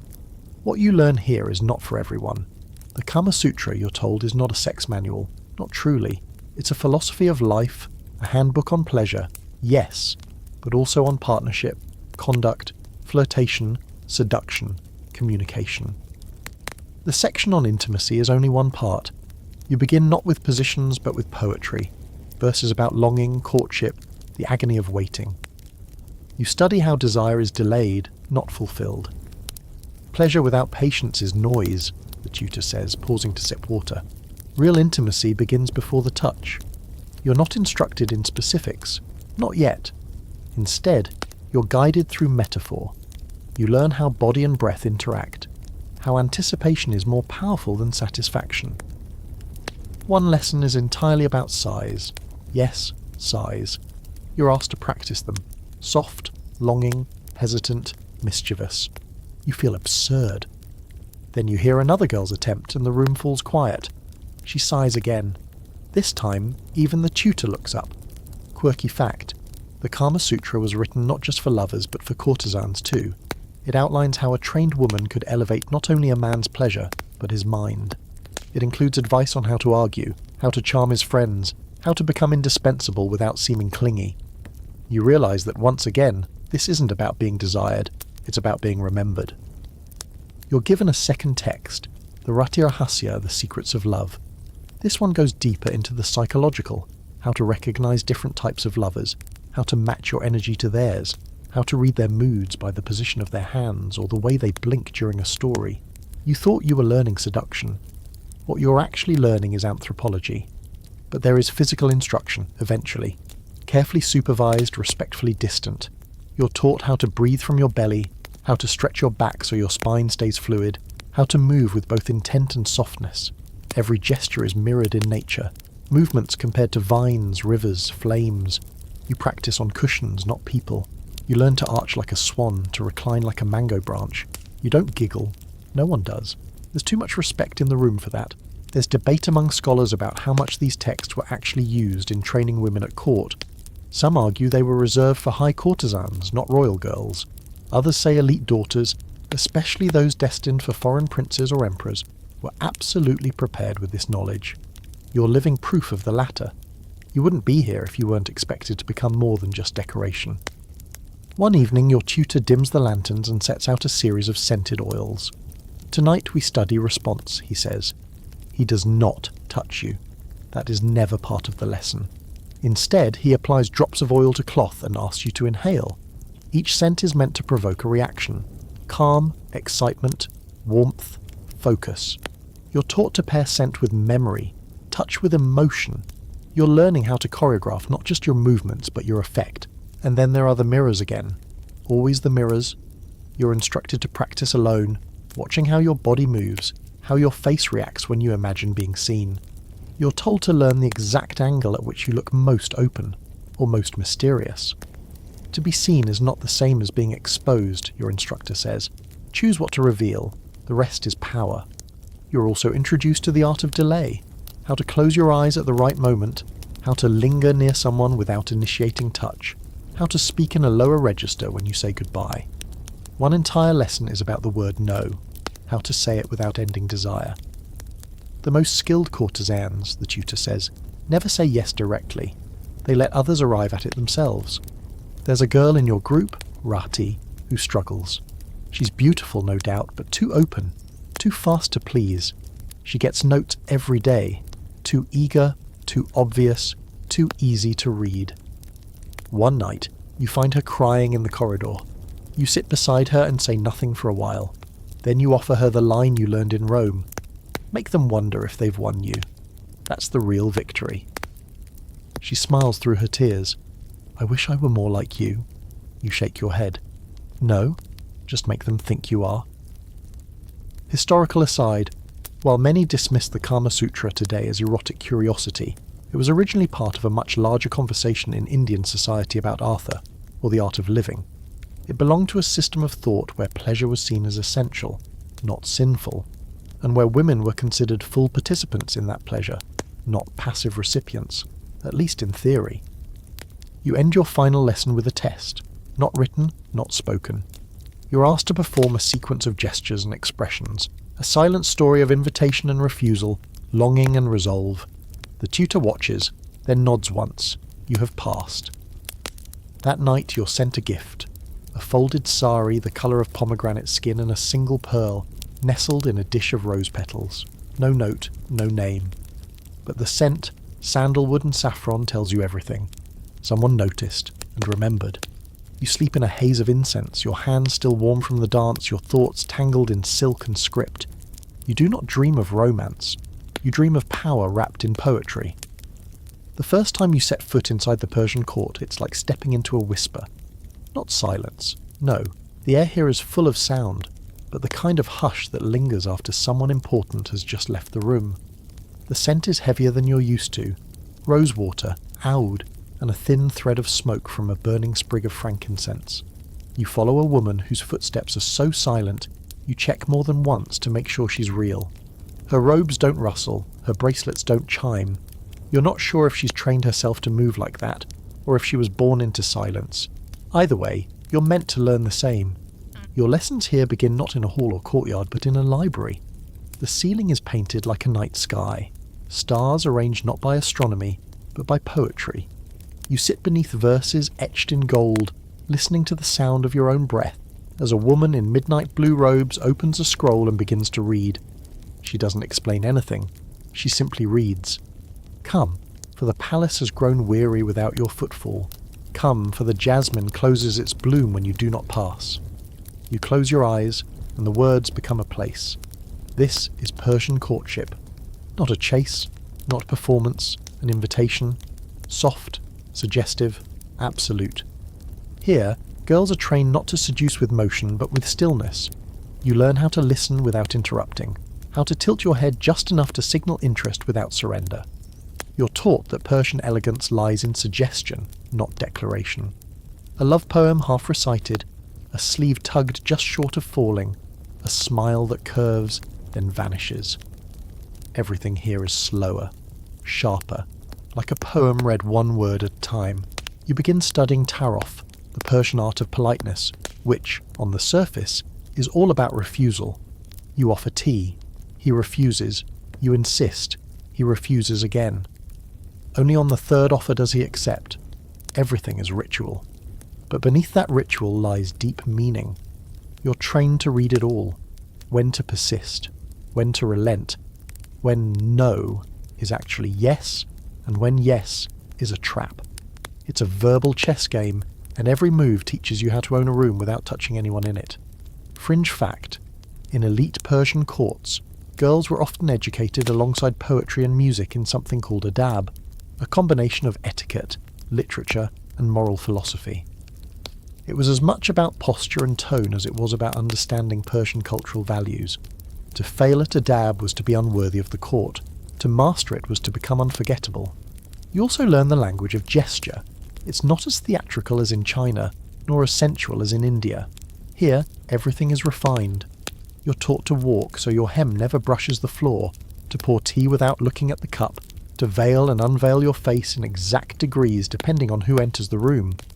The goal isn't to reveal yourself, it's to reveal control. One lesson is entirely about gazes. There are 5, your instructor says. The gaze of greeting, the gaze of gratitude, the gaze of promise, the gaze of refusal, and the gaze of longing. You practice each in front of a mirror. They're almost identical. Almost. You begin to understand that in this court, power lives in fractions. Historical fact. In the Safavid and Qajar dynasties, royal harems were complex institutions, home to wives, concubines, daughters, and female scholars. Women of the harem were often highly educated, politically savvy, and in some cases influential in succession disputes. They used poetry, gifting, and strategic silence as tools of statecraft. You're introduced to music next, soft, winding melodies played on the sitar, the santa, the ney. Each song is about something unspeakable, a goodbye, a memory, a desire too dangerous to name. You're told not to smile while listening. Smiling implies you've misunderstood. This music is for remembering what you've lost, or what you might never gain. You sit for hours, eyes closed, learning to feel without moving. One night, your instructor invites you to help her prepare an attar, a concentrated perfume made from thousands of rose petals crushed and distilled over hours. You take turns grinding the petals, then straining them into copper flasks. She tells you, a girl's scent should linger in a man's memory longer than her name. She then places a single drop of the attar on your pulse point. The scent haunts you for days. You also study correspondence. You're taught to write letters in Persian calligraphy, not as documents, but as seduction. Every loop and curve is art. You learn how to choose words that are technically innocent but laced with meaning. There's a phrase you're taught to open with, "I dreamt of your silence." It means nothing. It means everything. One of the girls in your circle receives a letter sealed in green wax, an unofficial colour. She reads it silently, then burns it. You don't ask what it said. You don't need to. The next morning her clothes are all white. No colour, no perfume. She's in mourning for something she won't name. Scholars often debate whether Persian women had real agency in the royal courts. Some argue that veiling and seclusion were tools of control. Others suggest that these women wielded incredible influence through intimate channels, controlling access, guiding succession, shaping art and culture. What you know is this. These women were rarely seen, but always felt. Your last lesson is in posture. You sit for hours, back straight, head bowed slightly. Not in submission, but in self-possession. You're told that true elegance is the absence of need. Want nothing, your instructor says, and everything will come to you. That evening, during a private poetry gathering, you're asked to read a ghazal. You choose one about distance. Your voice is calm, your hand still. When you finish, the room is quiet for 3 long breaths. Then someone claps, once, then again. The sound is soft, sparse, but it's enough. Later you walk through the palace gardens, the scent of night-blooming roses curling around your ankles. You do not smile, you do not speak, but you know this. Every step you take now leaves a mark, even if no one sees it. Because here, in the hush of the Persian court, power is not loud. It is written in scent, in silence, in the space between verses. You're 13 years old the first time they let you inside the harem-i Humayun, the imperial harem of the Topkapi Palace in Istanbul. You don't belong here yet. Not really. But the older girls say this is when it starts. You've been scrubbed until your skin smells like rose and lemon, dressed in a pale silk shift that clings awkwardly to your growing body, and instructed not to speak unless spoken to. And then the doors open. Inside is a world made of echoes, polished tiles that reflect your footsteps, low voices bouncing off domed ceilings, laughter that comes in waves and disappears just as fast. The corridors twist like vines, leading to rooms that belong to no one and everyone. This is not a prison. This is a stage, and you're about to learn your lines. In the Ottoman Empire, the harem is a universe of women, concubines, tutors, mothers, servants and guards, all overseen by one ultimate figure, the Valide Sultan, the Sultan's mother, and arguably the most powerful woman in the empire. She rules this world, and if you're lucky, or strategic, you might rise through the ranks until she knows your name.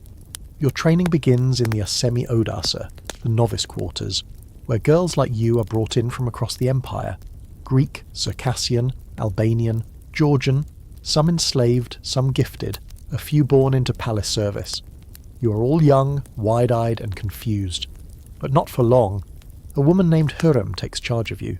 Not that Hürrem, the legendary concubine turned queen of Suleiman the Magnificent, but another who took her name as a symbol of ambition. She's sleek as a blade in silk and her words cut just as precisely. In this place, she says, the floor listens, so be careful where you step. You learn to move soundlessly. Your feet must never slap the tile. You learn to bathe the way a queen would, not just to clean, but to perform it. Washing becomes choreography. Every drop of water, every sigh, every flick of the wrist carries meaning. You're told to never seem unaware of your body. Even in privacy, someone is always watching. Your language lessons begin next. Ottoman Turkish, Arabic, Persian. Your tongue trips over all 3, but you're expected to master at least 2. Why? Because power in the harem doesn't just come from beauty, it comes from being useful. A girl who can recite poetry, whisper political advice, or read secret letters has more value than 10 perfect faces. Historical fact: the Ottoman harem wasn't simply a place for the Sultan's pleasures. It was a political institution, a factory for alliances and influence. Many of its women, especially those who became mothers to princes, held immense power behind the scenes, sometimes issuing orders under the Sultan's seal. You're taught to dance, but never with abandon. The style here is subtle, wrists curling like smoke, hips shifting just enough to imply rhythm without becoming crude. You learn the tambourine, the zither, the ney flute, not to play in public, but to understand music, to speak it, to move with it. Then there is embroidery. More than a pastime, it's a language. The motifs you stitch carry hidden messages. A tulip for passion, a pomegranate for fertility, a weeping willow for longing. Your needle becomes a pen, your fabric a letter. And sometimes, these embroidered messages are sent, folded into handkerchiefs, tucked into robes, left where the right person might find them.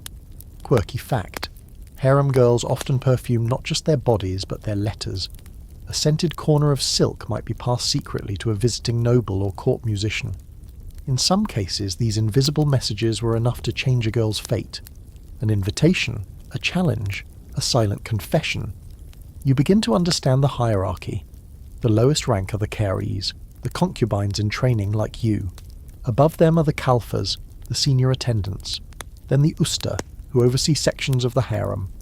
Above them all, the Valide Sultan and the Haseki Sultan, the Sultan's favourite. No one gets there by accident. Every step up is a choice, a calculation, a risk, and every misstep is punished. You see it happen. A girl who speaks out of turn is reassigned to laundry. Another who dares flirt with a guard vanishes overnight. The next morning the bathhouse is quieter. Your tutor says only, "She was not careful." You understand the message. You also begin learning Harvit, the art of private audience. Not physical intimacy, yet, but presence. How to carry yourself in an enclosed space with a man who can have anything and make him want you. You practice silence. You practice eye contact. You learn to anticipate a question before it's asked, to respond with the answer he didn't know he wanted. There's debate among modern scholars about whether the girls in the harem were victims or power players. Some see the entire institution as cruel captivity. Others argue it was the only place in the empire where women could rise to serious influence, especially if they bore sons. You live in that paradox daily. One afternoon, during a poetry lesson, a visitor passes through. Not the Sultan, just one of his advisors. You're not meant to notice him, but he notices you. You drop your gaze exactly 1 second too late, just long enough to be remembered. That night a flower appears on your pillow, white jasmine. No note, no name. Your mentor finds it and says nothing, just takes the flower, places it in a bowl of water, and sets it outside your door. "Next time," she says, "be careful what you let bloom." You lie awake thinking about it, what a glance costs, what it might earn, how something as small as a tilt of your head can change the direction of your future. You understand now. The Ottoman harem doesn't teach you how to seduce. It teaches you how to survive seduction. It's the heat that gets you first, not the sun outside, but the steam. Inside the hammam, the Ottoman bathhouse nestled deep within the harem's twisting corridors, everything blurs. Your body, your thoughts, even time itself. You enter wrapped in fine linen, barefoot, skin still tingling from the jasmine oil they rubbed into your arms earlier. The marble is slick and warm underfoot, and the air smells of soap, citrus, and something metallic, water meeting stone again and again through centuries. You're not here to bathe. Not really. You're here to listen. This is where alliances are whispered into life. Girls soak and scrub and smooth each other's skin, but beneath the splashing and laughter, there is something sharper happening. Information flows faster here than anywhere else in the palace. Who is rising in favour? Who received an anonymous gift? Who was summoned to the private garden and who was not? In the hammam, gossip is a form of currency, and the wisest girls spend it carefully. Your mentor, now promoted to usta for her discretion and strategy, brings you in under her wing, literally. She sits you beside her in the warmest part of the room, closest to the domed ceiling where light filters through pierced marble, in patterns that fall across your skin like lace. She gestures for silence, then nods toward a group of girls across the pool. That one with the red sash? Her aunt is a palace cook. She knows who the Sultan favours this week. Then gesturing again. And that girl brushing her hair? Her sister was dismissed last year. She's still bitter. She listens, but she's reckless. Don't get too close. This too is training. No books, no tutors. Just observation. You start to learn how to read between the lines of casual chatter. A girl says she loves poetry. She's hinting she's received a verse. One says she's tired of quince jam. She means someone brought her too many gifts. Language here is layered. Everything means something else. Fringe fact. The women of the Ottoman harem used fan signals, flower arrangements, and even embroidery patterns to communicate in secret. But the hammam was where spoken codes thrived. A whisper in the steam could be as sharp as a dagger, or as sweet as a promise. You're told to watch how girls handle favours. A real player never accepts a gift immediately. She delays, sends back a scented ribbon, a folded napkin, a question. When you say yes too quickly, your mentor says, you've already lost. And then there's calligraphy. You begin formal lessons in the afternoons, seated in small study rooms where sunlight illuminates delicate Arabic script etched onto practice tablets. You learn to hold the reed pen at the perfect angle, to breathe with the curve of each letter. You copy the names of flowers, of stars, of virtues. The ink stains your fingers for days. You don't mind. One day, your teacher brings a letter, not for you, but as an example. This, she says, is how a girl once secured a lifetime of favour with only 22 words. She reads it aloud.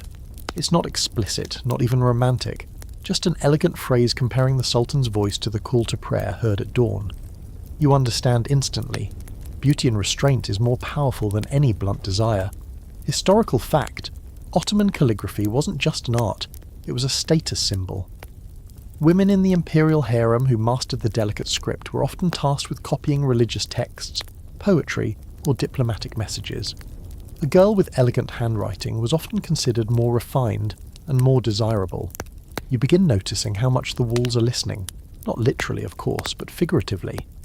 The way servants pass slowly near conversations, how guards linger a bit too long, how eunuchs lower their eyes but never leave the room.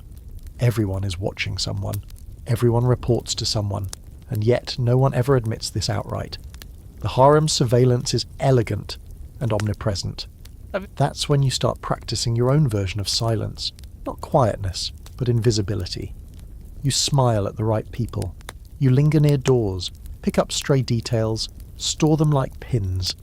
You begin making friends not for comfort, but for coverage. One girl helps you secure more sewing cloth. Another smuggles you candied nuts. In return, you offer nothing except being a trusted ear. That alone makes you valuable. You're taught how to serve coffee. Yes, coffee. It's an entire ritual here, laced with flirtation, symbolism, and political nuance. You must prepare it correctly, pour it smoothly, and add sugar only when instructed. One wrong move, and you risk offending someone powerful. One right move, and you might earn a quiet smile that changes your week, or your future. One girl you know, Demare, served coffee to the Sultan's advisor with such skill that she was given a brocade scarf and a private poem the next day. She says she only stirred clockwise. You think there's more to it than that. Quirky fact. In some Ottoman households, especially among the elite, a prospective bride's coffee-making skill was considered a deciding factor in marriage arrangements. The ritual was so serious that some girls trained for years. You're not marrying, not yet. But in a place like this, coffee is courtship, politics, and survival in one cup. The days blur. Steam, ink, whispers, scent. You dance only occasionally now. Formal lessons have slowed. You're being groomed for something different. Not a performance, a role. You're told that soon you'll be tested, not through exams, but through invitation. Someone, somewhere, will request your presence. And if you're ready, you'll know what to do. And then it happens. A folded note arrives in your laundry basket. No signature, just a poem in flawless calligraphy. I dreamt of silence and awoke wanting music. You know the hand. You know what it means. You place the note under your pillow and say nothing. Your mentor finds it, of course. She always does. She reads it, folds it back, and slides it into your sleeve. Don't answer yet, she says. The real power lies in the pause. That night in the hammam you lean back in the water, steam curling around your arms like silk. A girl nearby hums softly. Someone is whispering near the edge of the pool, but for once, you don't listen. You already know what's coming, and you are ready. It's still dark outside when you arrive in Kyoto. The lanterns along the street are just beginning to fade, their soft glow retreating from the creeping edges of morning. You've come alone, though not by choice, more like tradition. Every girl begins this path alone. You're shown into a house with a wooden facade and paper windows, and the moment the door closes behind you, the silence feels alive. You've entered the world of the maiko, apprentice geisha, a world built on artifice, precision, and the careful, aching study of anticipation. Your name is taken. You're given a new one, soft and elegant, chosen by the woman who will become your okasan, your geisha mother. You're no longer a child, she says. You're a vessel. You don't understand yet what that means, but you will. The house, Okia, is not large, but every inch is curated. The wooden floors shine with care. The tatami mats smell faintly of rice straw. Even the sliding doors whisper when moved. You sleep in a shared room with other girls, but that's the only indulgence. Everything else is discipline. Training begins immediately. First, walking.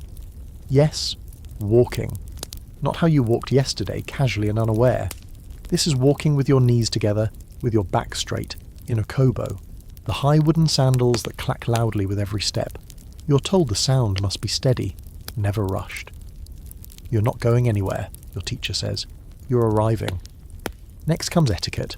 You learn how to bow properly, one hand flat on top of the other, elbows tucked in, eyes lowered.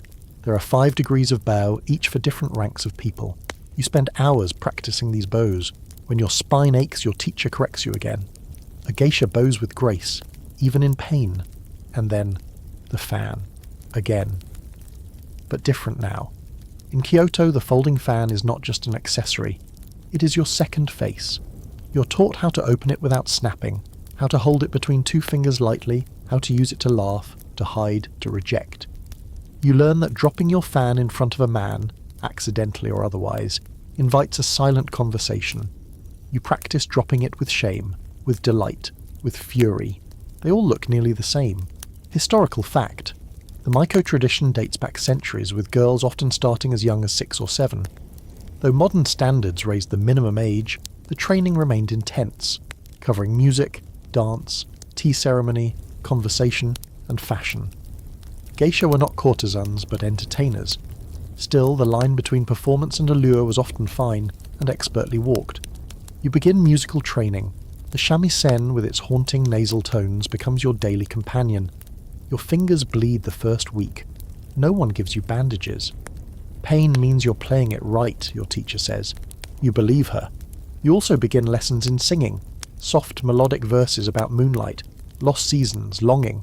You're told to sing with a smile. Never let sorrow crease your face. Only your voice may cry. Makeup is a separate ordeal. It takes hours. First, white rice powder covers your face, neck and back, except for a small patch at the nape to hint at bare skin. Mystery, your dresser whispers. It invites the eye. Then, red and black are applied around your eyes and lips, carefully measured, perfectly balanced. You are transformed from girl to doll, from doll to icon. You look into the mirror and don't recognize yourself. You're told that's a good thing. Fringe fact. The first year of a maiko's training includes little to no speaking during public performances. She must learn to express herself through gestures, silence, and stillness, building the language of allure without relying on words. You find this both liberating and terrifying. You're not taught to seduce. That's important. Geisha are not prostitutes, despite what travellers and films claim. They are artists, trained in the art of making men feel seen, important, curious. You do not give, your teacher says. You let them wonder what might be given. But the pressure is relentless. You learn the tea ceremony, chado, in slow, agonizing detail. How to fold the cloth just so. How to turn the cup, pour the water, offer the bowl with humility and precision. It's a ritual of stillness, of respect. You find it calming until your hands shake from holding one pose too long. Then comes the first time you attend a gathering. You don't speak. You kneel near the back, eyes lowered, fan in hand. The senior geisha performs, playing shamisen, offering banter, refilling drinks, laughing at the right time. You watch her navigate the room like a tide, rising and falling at will, pulling everyone in. You think, This is what power looks like when it whispers. And yet, there is tension here. One girl, Suzu, is your age but sharper. Too sharp. She laughs too quickly, mimics the elders too perfectly.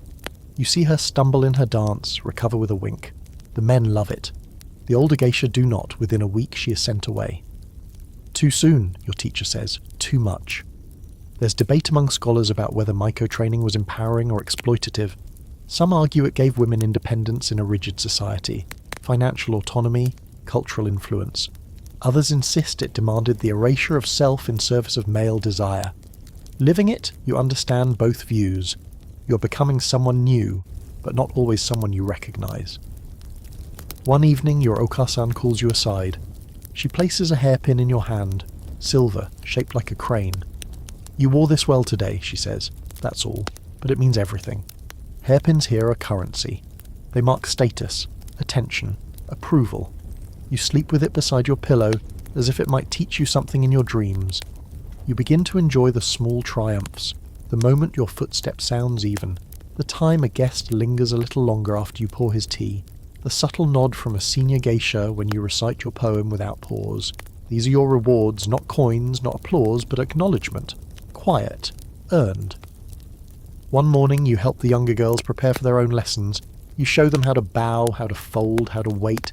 You don't speak much, but they watch you, eyes wide, as you cross the room in silence, fan closed, eyes forward. And in that moment you feel it. The shift. You're no longer just a vessel. You're something else now. A mirror, a mask, a melody. A girl sculpted into art so finely that her very presence becomes a story. Your hands are folded in your lap, fan closed, body still, but your mind moves fast. You've learned the art of folding fans. Now comes the harder part, folding yourself. Not physically, though the kimonos you wear cinch your body tight enough to reshape your posture, but emotionally, mentally, socially. As a maiko in Kyoto's inner geisha district, you are no longer learning how to become, you are learning how to conceal. It begins with laughter, not real laughter. That's too wild, too unpredictable. You're taught to laugh with precision. 3 notes, soft, with your hand placed gently over your mouth. Anything louder is vulgar. Anything longer is indulgent. Smile like you've remembered a secret, your instructor tells you, but never enough to share it. You practice in the mirror until your face stops twitching. Then comes sitting. Yes, sitting. You'd think you'd mastered this by now, but the art here is more about absence than presence. You kneel in Caesar, the formal posture, legs folded beneath you, spine tall, hands on thighs, until your toes go numb. You're not to fidget, not to lean, not to sigh. This is what is expected in front of guests. Composure. Even if your muscles scream, your days fall into a rhythm that's less like routine and more like ritual. Each movement, each breath is weighed. In the morning, you polish the wood floors until they shine like water. Then you practice walking, not across flat ground, but across uneven garden stones, balancing with grace in your heavy okobo sandals. After that, voice lessons. How to speak without rushing. How to say irashaimaze, welcome, with warmth, but not eagerness. Everything is layered. Historical fact. Geisha culture developed not just as entertainment, but as a counterpoint to the chaotic world of samurai and politics. In an unstable, male-dominated society, geisha offered carefully curated elegance, conversation, and a kind of ritualized attention that calmed the storm outside. And yet, their roles were far from passive. They were paid, influential, and often controlled the rhythm of the night. You're trained to tell stories. Not your own, of course. You're not allowed to have those. But legends, fables, anecdotes from the floating world. You learn how to weave them into banter, how to let a man think he's brilliant while gently guiding the entire conversation. He must never feel corrected, your Okasan says. Only seen. There's a game played with fans and folded paper called Tesenkyo. You're taught to play it not for fun, but for flirtation. The goal is to knock a butterfly-shaped target off a small pedestal by throwing your fan. You miss, of course, often, but with just the right expression of mock disappointment, of graceful imperfection. Never win too easily, your instructor tells you. Make it look like he's lucky to witness you try. You're allowed to begin attending ozoshiki, private dinners in tea houses. You do not speak unless addressed. You do not eat unless invited. You pour drinks and serve sweets, all while watching, listening. The senior geisha float around you like older constellations, laughing, storytelling, glowing.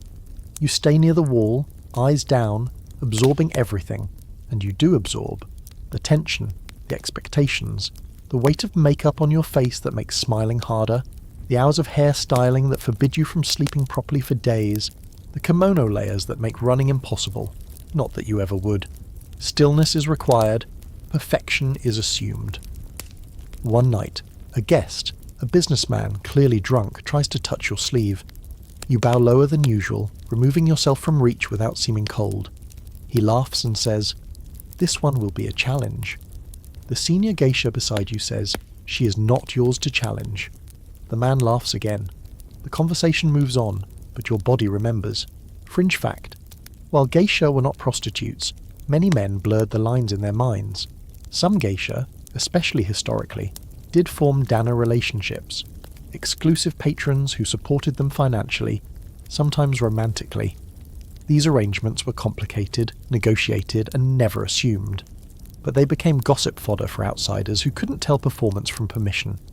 You begin to notice how other maiko fold themselves too. One girl, Hana, laughs too easily. Another, Yuki, never speaks at all. You wonder what pieces of themselves they've hidden away to make room for all this precision.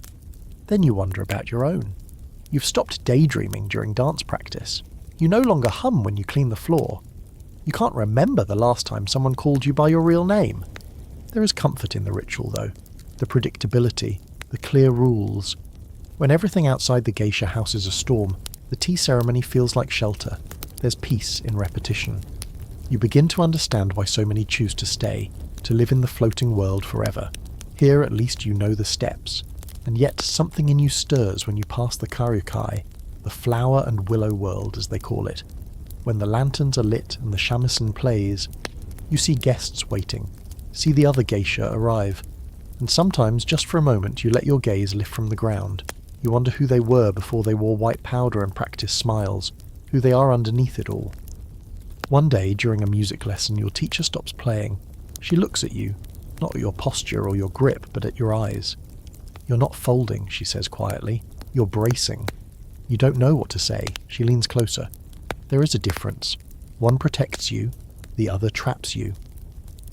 That night you practice smiling in the mirror. Not the taught one, not the three-note laugh. A real one, just to remember. Then you fold your fan, just as you've been taught, and slide it into your obi sash. Not as an accessory, as a reminder of all the things you've had to bend you haven't broken yet. You leave Kyoto with a fan tucked into your sleeve and bruises on your heels from weeks of walking in silence. The sea crossing is long, and you spend much of it looking over the edge of the ship, letting the salt wind scrub your thoughts clean. You're heading west again, across waters, across customs, across the careful structure of geisha life, into another world of painted lips and folded secrets. Now you're in Korea, and the path ahead leads through the gates of the Gyobang, the official training house of the Giseng. At first glance it feels familiar. You see silk, hear the tapping rhythm of practice steps, smell incense and ginseng. But there's something sharper here, more grounded. This is not the dreamy elegance of Kyoto, where everything is suggested and nothing is declared. Here, in the courts of Joseon Korea, the Giseng are not veiled metaphors. They are lightning caught in a jar, prized, studied, dangerous in the wrong hands. You're greeted not by soft-spoken women in layered kimono, but by a stern-faced instructor in deep blue hanbok, her hair coiled into a heavy knot atop her head. She doesn't smile. She measures you with her eyes not for beauty but for grit. "You will learn the 12 skills," she says, "or you will leave with none." The 12 skills. You've heard of them. Singing, dancing, calligraphy, poetry, conversation, etiquette, instruments, embroidery, chess, flower arranging, liquor service, and storytelling. It sounds excessive, until you realize every one of these is a weapon. A well-trained Giseng can outwit a scholar, outplay a general, outlast a rival. You're not here to smile. You're here to survive, and if you're clever, to thrive. Your lessons begin with music, gyagum, hegum, daegum, string and wind instruments that require delicate hands and fierce focus. You learn to press your fingertips down until the strings bite, to hold your breath until the final note rings out like a bird over mountains. You must play not with your hands, your teacher says, but with your spine. Then comes dance, but not the ornamental kind. You study Salpuri, the dance of purification, slow, spiralling, performed with a long white scarf that you learn to wield like smoke or a sword. Every motion tells a story of pain, of longing, of restraint. You dance until your arms tremble, until your scarf frays at the edges, and when you finally get it right, the teacher nods once and moves on. That's all you get. That's all you need. Historical fact. During the Joseon dynasty, Gesang were government-registered women trained from girlhood in the fine arts. Though often misunderstood as mere courtesans, many were skilled musicians, poets and entertainers, some rising to political influence or literary fame. The most famous among them, like Hwang Jinni, are remembered not for whom they served but for what they said. You're also trained in siyo, the traditional three-line poem that must be concise but profound. You write dozens, but your first successful one is about distance, how it's measured not in footsteps but in silence. Your instructor reads it, folds the paper and says, "That one might be worth remembering." Conversation lessons follow. These are harder than they sound. You're taught to keep a man talking long enough to learn what he doesn't want to say, to ask a question that seems flattering but is actually piercing, to smile at a lie so gently that he forgets it's a lie at all. This is less flirtation, more verbal combat dressed in silk. Fringe fact, some Gesang were trained specifically to entertain foreign dignitaries and high-ranking officials. These women were fluent in multiple dialects and deeply educated in politics, often becoming the secret channels through which information flowed. Many were more informed than the ministers themselves. You begin to see the hierarchy. The novice girls like you do the laundry and serve tea. The senior Gesang glide through the halls with quiet power, their faces painted with calm, their eyes always watching. The oldest among them, a woman called Madame Beck, sits in the courtyard every morning sipping ginseng tea and reading Confucian texts. She speaks rarely, but when she does, even the male instructors bow. One night, you're summoned to assist at a private gathering, not as entertainment, but as a shadow. You carry wine, refill cups, kneel at the edge of the room while the older girls dance and recite verse. There's a moment, quiet but electric, when one guest, rich robes, lacquered fingernails, catches your eye. You look away, just late enough to make it feel intentional. The next day you find a poem written on rice paper left at your door. Not signed, but it ends with a line you know. The scarf dances, but the hand is still. You don't respond. You're taught how to pour soju correctly, how to refuse a gift without causing insult, how to tie the ribbon of your hanbok to signal interest or disinterest. Your hair is dressed not for beauty, but for status. The pin in your bun changes as you rise in rank. One day, Madame Beck passes by, pauses and says, "Silver would suit you soon." You say nothing, but your heart tugs once, hard.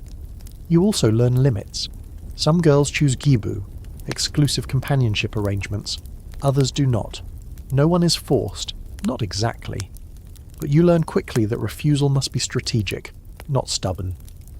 You may say no, a teacher tells you, but say it like a gift, not a weapon. There's a girl, Minseo, who's always too blunt. Brilliant at chess, unmatched in poetry, but cold, sharp-edged. A month passes. Then one morning she's gone. Her room cleared, her name removed. No one speaks of it, but later you find one of her Seijo poems stuffed under your mattress. You keep it. Scholars often debate whether Gesang were empowered or imprisoned. Were they women of art and independence, or tools of the state decorated and disposable? The truth lies somewhere in the worn soles of your slippers, in the ink smudges on your sleeves, in the bruises on your knees from too many bows. You're not a prisoner, but you are not free. Still, when you perform your first official recital, music, dance, poetry, all seamless, you feel something shift. Not pride, not exactly. Something quieter. A sense of becoming. Not becoming someone else. Becoming more of yourself, layered in silk and secrecy. That night, you take off your hanbok alone. You fold each layer slowly, mindfully. You light a single candle and reread the Seijo you wrote that morning. Then you trace the line of your collarbone in the mirror, not with vanity but with memory. This is what they don't teach you in scrolls, that elegance is a blade, that wit can be armour, that silence, when chosen, is its own kind of speech, and that the girls who survive the gyubang are not just skilled, they are dangerous. The air smells like cinnamon and dust, heavy with a weight you can't name. You've crossed into North Africa now, more desert, more sun, but also more shadow. You find yourself at the gates of a riad in Fez, Morocco, where the walls are tiled in endless patterns of blue and green, and the doors close softly but definitively behind you. Inside is cool stone, filtered light, and the sound of women's voices murmuring behind layers of fabric. You are here to learn a different kind of refinement. Less performance, more presence. The riad belongs to a woman known only as al-Mu'allima, the teacher.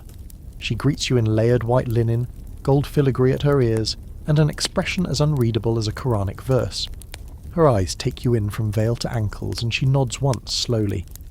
"You will not speak until you are ready to be heard," she says, turning before you can respond. Lesson 1. You're shown to a courtyard lined with orange trees, their blossoms scenting the air so thickly it's almost edible. The floor is mosaic, geometry is too perfect to be accidental. The architecture of the entire place is like that. Intricate, symbolic, devotional. You learn quickly that in this culture, beauty is not about being seen. It is about being respected. Your training begins in silence, not out of cruelty but reverence. The other girls here are older, quieter, eyes lined in kohl but guarded. They come from all over, Berber villages, Ottoman port cities, even across the sea from Al-Andalus. They are al-Hurra, free women, or as free as any woman can be in a world run by men. Some are daughters of scholars, others were taken in as orphans. All are here to master adab, a code of conduct, grace and resistance wrapped in silk. You are taught to sit with elegance, not with spine-breaking stillness like in Kyoto, but with poise. One hip elevated slightly, ankles crossed, shoulders relaxed.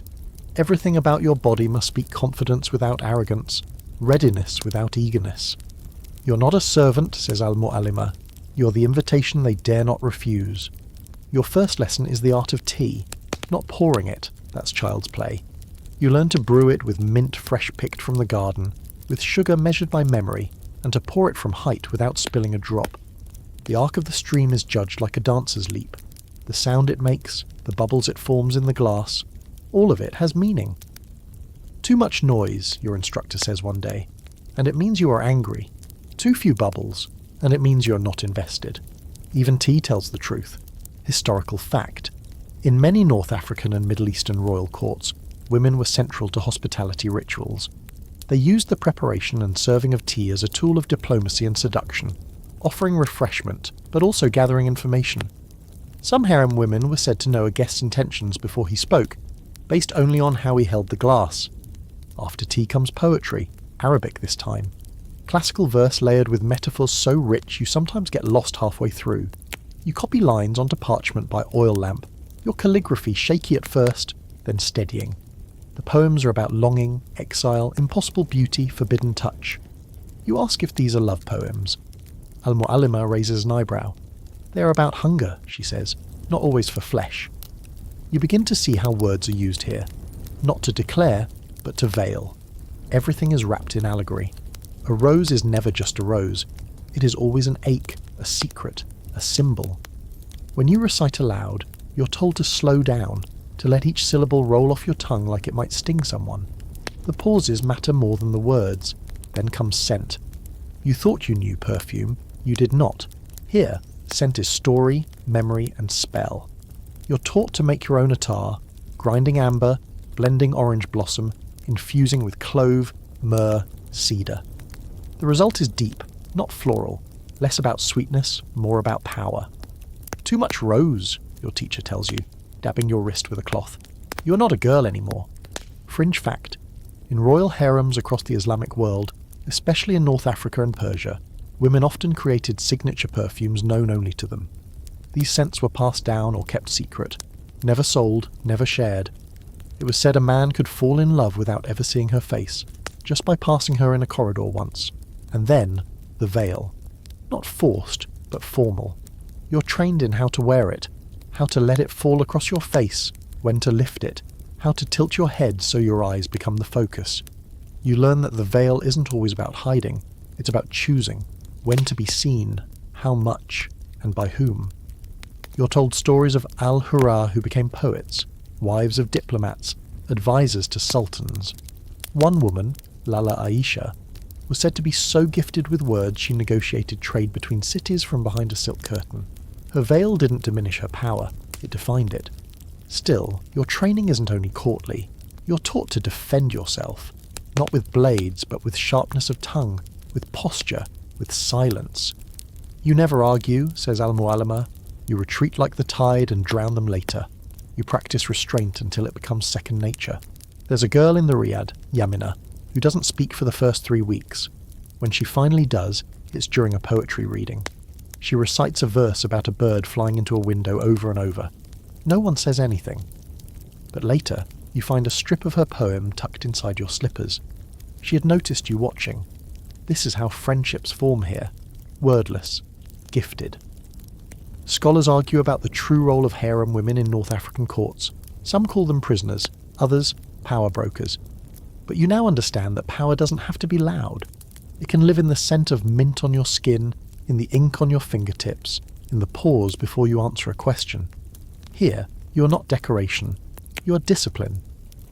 One evening, Al-Mu'allama takes you aside.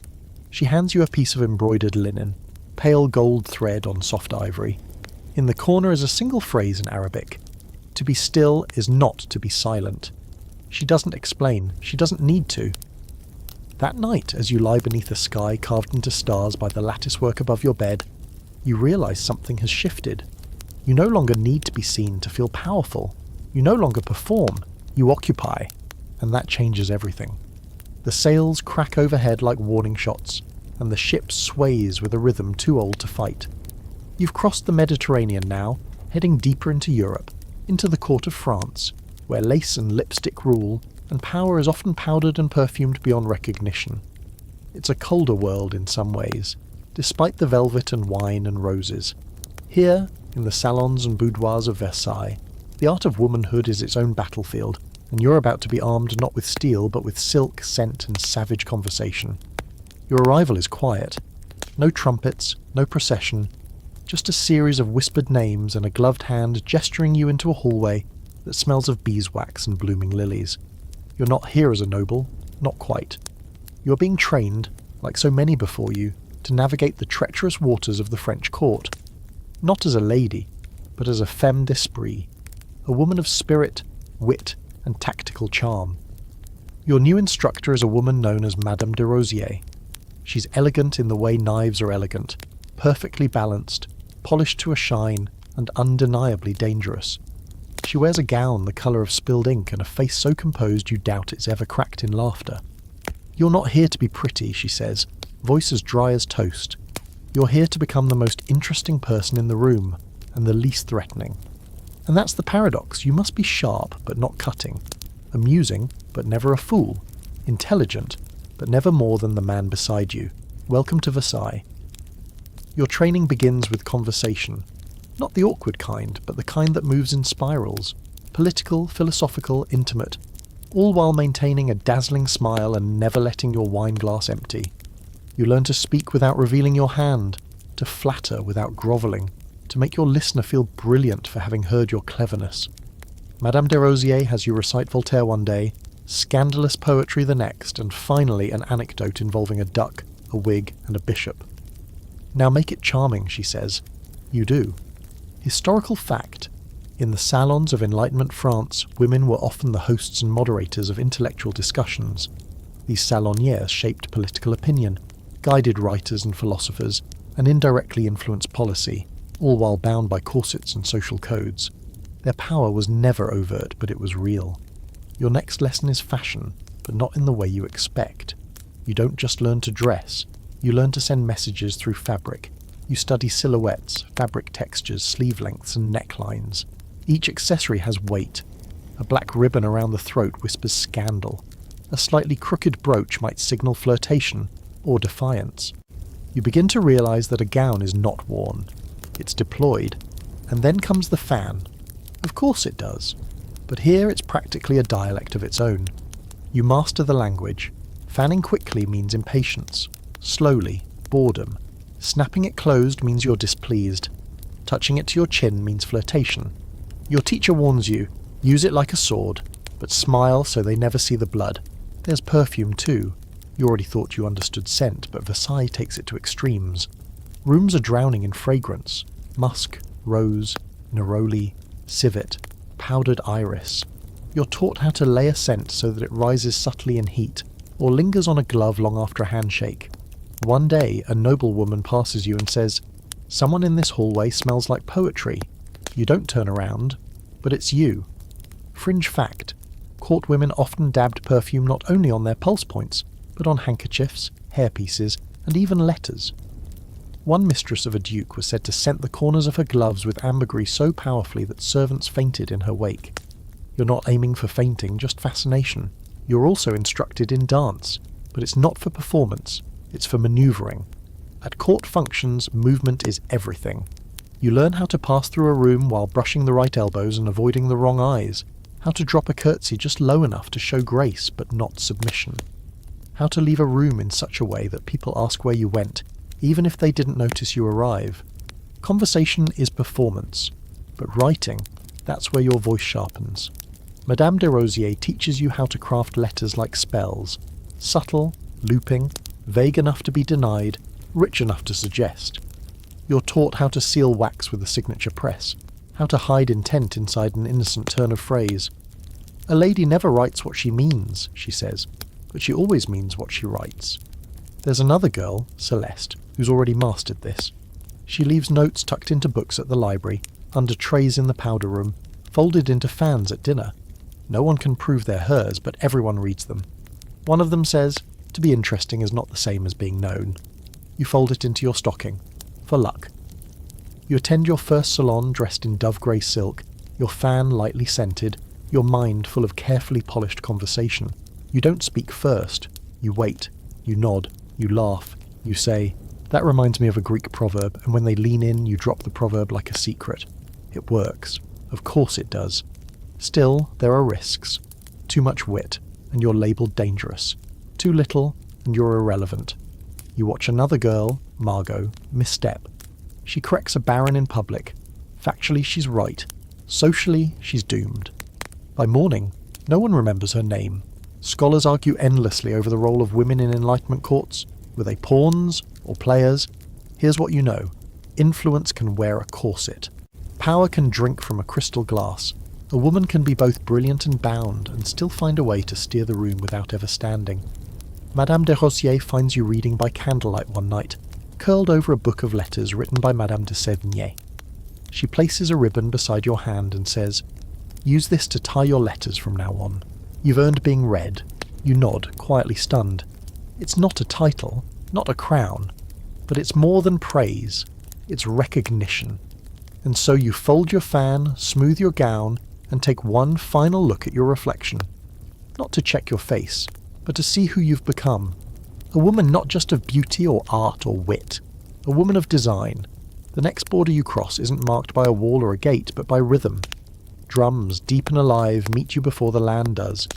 You've sailed down the West African coast now, through warm waters and red-gold sunsets, into the heart of a kingdom that moves to its own beat, both literally and politically. You've arrived in the royal court of the kingdom of Dahomey, and here, everything you thought you knew about power, femininity, and training is about to shift, radically. The palace is enormous, its walls made of packed earth and adorned with reliefs, symbols of war, fertility, ancestry, and protection. The women who walk through its gates do not step quietly. They march. They are not veiled, not painted, not hidden behind fans or phrases. They wear colour, indigo, ochre, crimson, and move with purpose. You've seen courts where beauty is calculated in whispers. Here, it's measured in presence, so you've come expecting refinement. What you find is resistance. Your guide is a woman named Danma. She stands at least a head taller than you, with arms corded in muscle and a gaze that could cut glass. She's part of the Mino, known outside Dahomey as the Dahomey Amazons, the elite all-female royal guard.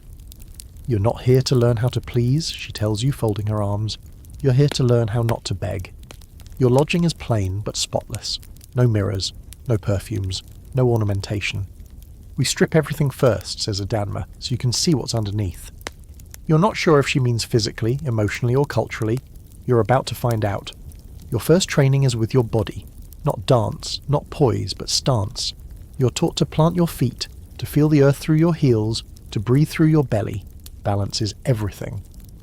A woman who cannot root, Adanma says, will be blown over at the first wind. And then comes movement, but not the kind you expect. You learn how to walk not for elegance, but for endurance. How to lift your knees higher, how to move quietly through underbrush, how to climb. You're not being trained for a banquet, you're being trained for the hunt. Historical fact. The Mino women were not mythical figures, but real military forces within the kingdom of Dahomey, serving from the 17th to 19th centuries. They were trained in combat, strategy, and statecraft, and some even held command positions. Unlike in many societies, these women weren't supporting caste, they were frontline leaders. You don't carry a fan, you carry a blade. Yes, it's wooden for now, but the lessons are very real. You practice slashing, blocking, striking, all with rhythm. You move to drum beats that are faster than your breath, pushing your body until sweat runs like rain down your spine. Your arms ache, your legs cramp, you keep going, and yet, it isn't all about war. You're taught songs, long lilting verses sung in Fon, each one a story of ancestors, warnings, pride. You learn call and response. You learn that a voice is a weapon too, and that memory lives in the mouth. Every girl must know the histories. Every girl must be able to stand before the queen and recite where she came from. There is no perfume, but there are herbs. You're taught which leaves soothe fever, which roots ease pain, which berries you must never eat. You spend time in the palace gardens with elder women, healers, midwives, spiritualists, who teach you the names of everything in whispers and then test you with silence. You pass, eventually, you remember. Fringe fact, the Mino women took vows of celibacy while in service to the king, not out of piety, but to preserve focus and unity. They were considered married to the monarch symbolically, but functionally, they answered to no man. They controlled their own resources, lived in separate quarters, and were often feared even by male soldiers. You begin to understand that this place trains not seduction, not entertainment, but sovereignty. And sovereignty here is physical. One morning you're handed a carved wooden staff and told to dance, not for delight, but for initiation. The dance is sharp, grounded, driven by drums that mimic heartbeats and rainfall. You move in sync with others, stomping, turning, leaping. It feels like possession.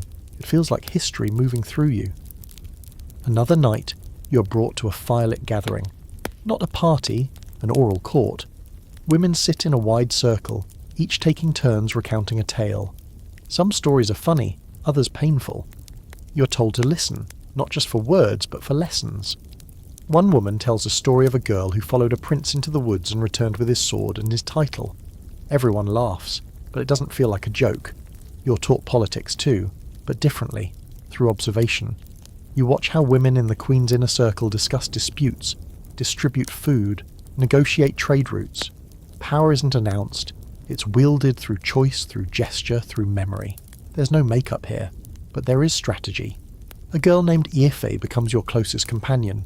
She teaches you how to wrap your hair in the royal style, how to hold your staff like it's part of your spine, how to respond when a visitor offers you gifts.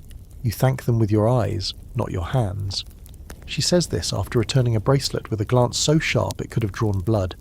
You're not taught to smile, you're taught to evaluate. One day, a man from a neighbouring kingdom visits. You're standing near the gate holding a bowl of water. He looks at you too long. You don't lower your gaze, you hold it. And after a moment he looks away. Later, Adanma tells you, you didn't flinch, that's better than perfume. Scholars love to debate whether the women of Dahomey were truly free or simply made exceptions in a patriarchal structure. But standing here, sweat-drenched, staff in hand, listening to the crackle of fire and the low hum of ancestral songs, you don't care what the scholars say. This doesn't feel like an exception. It feels like a reminder that power can be trained, that grace can roar, that a girl doesn't have to wait to be chosen. She can choose herself. The wind is thinner up here, sharpened by altitude and the hush of isolation. You're in the mountains now, stone steps carved into cliffs, prayer flags fluttering like fractured rainbows across the sky. This is the Tibetan plateau, and you've come to a monastery. Not for meditation, not exactly. but for a form of training that's unlike anything you've encountered so far. There are no courts here, no perfume, no velvet, no veils, just cold stone, hot tea, and silence so complete it becomes a presence of its own. The women you meet don't smile immediately. They assess you the way mountains do, quietly, over time. You're not brought to a private chamber, you're brought to the kitchen. Your instructor is a nun named Tsering, small and dry as a branch, her skin wind-burned, her robe the deep maroon of twilight. "We begin with fire," she says, handing you a brass kettle heavier than it looks. You're not sure if she means literally or metaphorically, it's probably both. This is not a harem, it's not a palace. And yet, in its own way, it has a court, a centre of gravity where decisions are made, rituals are followed, and every gesture carries weight. You're not here to learn seduction. You're here to understand discipline as a form of identity. Your first task is to make butter tea. It sounds simple. It is not. The yak butter must be churned correctly. The tea must be steeped just long enough. The salt must be added in precise amounts. You serve it to elders, to other nuns, to travellers who arrive with frostbitten lips. If the tea is wrong, Tsering says, they won't trust the rest of you. You drink your mistakes. They're frequent. The days here are carved into rhythm, rising before the sun, sweeping the stone corridors, practicing chants, hauling firewood. You're not treated delicately. That was never the point. Here, womanhood isn't refined. It's weathered. Historical fact. In Tibetan history, while the most prominent monastic leaders were male, there were many female practitioners, some cloistered, others itinerant, who held spiritual and sometimes political influence. Noble women often trained in Buddhist teachings to become spiritual advisors or consorts to high-ranking monks and kings, blending faith with courtly presence. One morning you're told to sit in the meditation hall for 6 hours. No talking, no moving, no sleeping. At first it feels like punishment. Then something clicks. Your mind quiets. Not completely, but enough. You realize the thoughts that used to push you forward are just noise. You don't need them all the time. You're not a performance. You're a witness. Later you're taught to walk the perimeter of the temple clockwise, reciting mantras. Not aloud at first, just inside your mouth, where breath becomes prayer. Tsering tells you, every step is the same distance from yourself. You don't fully get it, not yet. But you keep walking. Then comes the art of debate. Yes, debate. Monastic training includes the sharpening of the mind, and that means arguing, vigorously, respectfully, precisely. Two nuns stand across from each other, clapping their hands sharply to punctuate a point, questioning each other's logic. You're taught to respond not emotionally, but intelligently.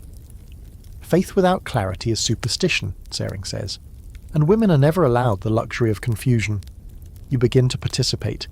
Your voice, once trained to whisper and smile, now rises with intent. You argue about compassion, about ego, about illusion. Your pulse races, but your feet stay grounded. You're not trying to win, you're trying to understand. Fringe fact. Some tantric Buddhist lineages included female practitioners who were revered not as mystics or muses, but as equals in spiritual development. They were called dakini, sky dancers, figures who embodied wisdom and transformation. Their presence was said to both elevate and challenge the practitioner. You wonder, quietly, if Tsering has ever been called that. In the evenings, the kitchen becomes warmer. You share food, simple barley soup, tea, no gossip, no flattery, just presence. There's a kind of intimacy in the quiet, one not built on touch or teasing, but on mutual solitude. You and the other women don't talk about where you came from. You don't need to, your feet are cracked, your hands are strong, that's enough. Then one night, a traveler arrives, a young monk from a neighboring monastery. You're instructed to help host him. You serve tea, lower your eyes, but not in submission, just focus. He watches you closely, perhaps expecting flirtation. You give him nothing, not coldness, just stillness. And after a moment he smiles, not in conquest, but recognition. Not what I expected, he says. You nod. Exactly. Tsering sees the exchange and later hands you a small piece of parchment written in thick black ink. A single Tibetan phrase, you do not need to be fire to burn. You keep it in your sash. There's no fan here, no lace, no throne. but there's mastery of self, of stillness, of presence. You're taught to recognize illusion in others, and more importantly, in yourself. That the person you present is a costume, no matter how well tailored. That sometimes the most seductive thing in the world is someone who wants nothing from you at all. Scholars rarely write about this kind of training, the invisible kind, the interior kind. It doesn't make for easy narratives. It doesn't shimmer in candlelight or echo in marble halls. But you feel it growing in your bones, the ability to sit in silence and not shrink, to hear your name only once in a day and not crave more, to walk into a room and not wonder how you're seen, because you already know. Before you leave, Tsering braids your hair, slowly, carefully. It's the only time she touches you. The world will call what you've learned here useless, she says. They'll expect you to perform again, to smile, to lean in. She ties the braid with a scrap of crimson cloth. But you don't have to. You bow. Not because you're trained to, but because it feels right. And as you descend the mountain, wind biting at your sleeves, you realize you're not leaving courtly life behind. You're carrying it inside you. The road takes you downward now, away from the peaks, away from the silence, into the layered noise of medieval Europe. The chill of the Alps gives way to the damp weight of castle air, thick with candle smoke, chamber pot stench, and the faint clink of goblets being filled again and again. You arrive not in one particular kingdom, but in a general place, somewhere between England and France, between stone and soot, between the sacred and the scandalous. This is a world that smells of mildew and rose oil, of dog-eared prayer books and crumpled love letters. And here, in drafty halls and cloistered gardens, noble girls are being trained, not so much for sex, not directly, but for marriage. And marriage in this era is a deeply coded game of politics, patience, and theatrical chastity. You're brought to a small room in a sprawling, cold manor, walls lined with faded tapestries, floorboards bowed and groaning. The woman assigned to you as tutor is called Lady Odile, a widow whose voice has the cracked rhythm of someone who's repeated herself too often to too many reluctant ears. Your virginity is your weapon, she begins, without even looking up. But it must never feel like a threat. Lesson 1. You start with posture. You're taught to walk slowly, modestly, with your hands folded at your waist and your head tilted just enough to appear thoughtful, but never plodding. Your clothes are wool and linen, heavy with embroidery, but scratchy against the skin. Discomfort builds character, Lady Odile mutters, or at least obedience. Unlike in other courts, here you are taught less about performance and more about restraint. Every lesson is an exercise in control. Speech is soft, eyes are lowered, smiles are minimal and well-timed. You're drilled in psalms, in Latin prayers, in genealogies of saints. You memorize the marriages of kings past and the scandals that nearly brought down their courts, cautionary tales delivered in hushed tones and tight-lipped warnings. Historical fact. In many parts of medieval Europe, noble girls were sent to convents as children, not permanently, but as a form of education and behavioral conditioning. These institutions taught reading, embroidery, music, religious devotion, and, subtly, how to conduct oneself in noble marriage. It was both a sanctuary and a waiting room. You spend weeks inside what feels like a fortress of expectation. Every move you make is measured against a future wedding night. Not that anyone talks about sex directly. That would be vulgar. Instead, they speak of virtue, of temperance, of obedience, words that carry weight like iron, though they're spoken in silk. You're taught to play the harp, to stitch samplers with tiny Latin verses, to pour wine with a demure bow of your head. You learn to ride side saddle, how to curtsy depending on rank, and how to read just enough to recognize your husband's land deeds, but not enough to question their terms. A younger girl, Elise, whispers that she heard one noblewoman was taught how to please her husband by a Spanish handmaid who used oranges to demonstrate. She's promptly slapped by the nursemaid and made to fast for 3 days. Lesson learned. Yet under all the lace and the lacing, there's tension. The noblemen may want their brides modest and silent, But they also expect them to bear sons, keep the castle in order, and not embarrass them at feasts. So, discreetly, Lady Odile shows you how to engage in conversation, how to speak just enough to seem clever, never challenging, how to hint at intelligence through poetry, never opinion. Men want wives who seem like mirrors, she says, until they look too closely. You study courtly love through songs and poems, verses that float through the manor like ghosts, always ending in longing. You learn that desire is best expressed in riddles, and that flirtation, when done correctly, is indistinguishable from prayer. He must want you, Lady Odile says, but think he found you first. Fringe fact, the chastity belt, often cited as a medieval device to protect virgins, is largely a myth. What was more common, and far more subtle, was behavioral engineering. Endless lessons on modesty, spiritual guilt, and social pressure so intense that many noble women entered marriage with no understanding of what awaited them beyond the veil. And still, whispers persist. Of maids who steal kisses in the kitchens, of secret letters tucked into prayer books, of visiting knights whose boots are found outside the wrong doors. Lady Odile hears them all and says nothing. But one morning she warns you. Curiosity is not a sin, but in a girl like you, it's a luxury you can't afford. There's another kind of training here too, an unspoken one. You learn to read silences, to notice which servants enter which rooms and how quickly they leave.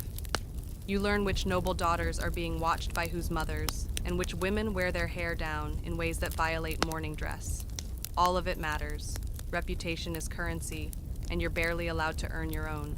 You're also taught how to manage a household, how to instruct the steward, how to account for wool, barley, bread, how to negotiate with the abbey over tithes, how to secure a physician for the birthing chamber. These lessons are not glamorous, but they are vital. You're not being trained to be a lover. You're being trained to be a foundation.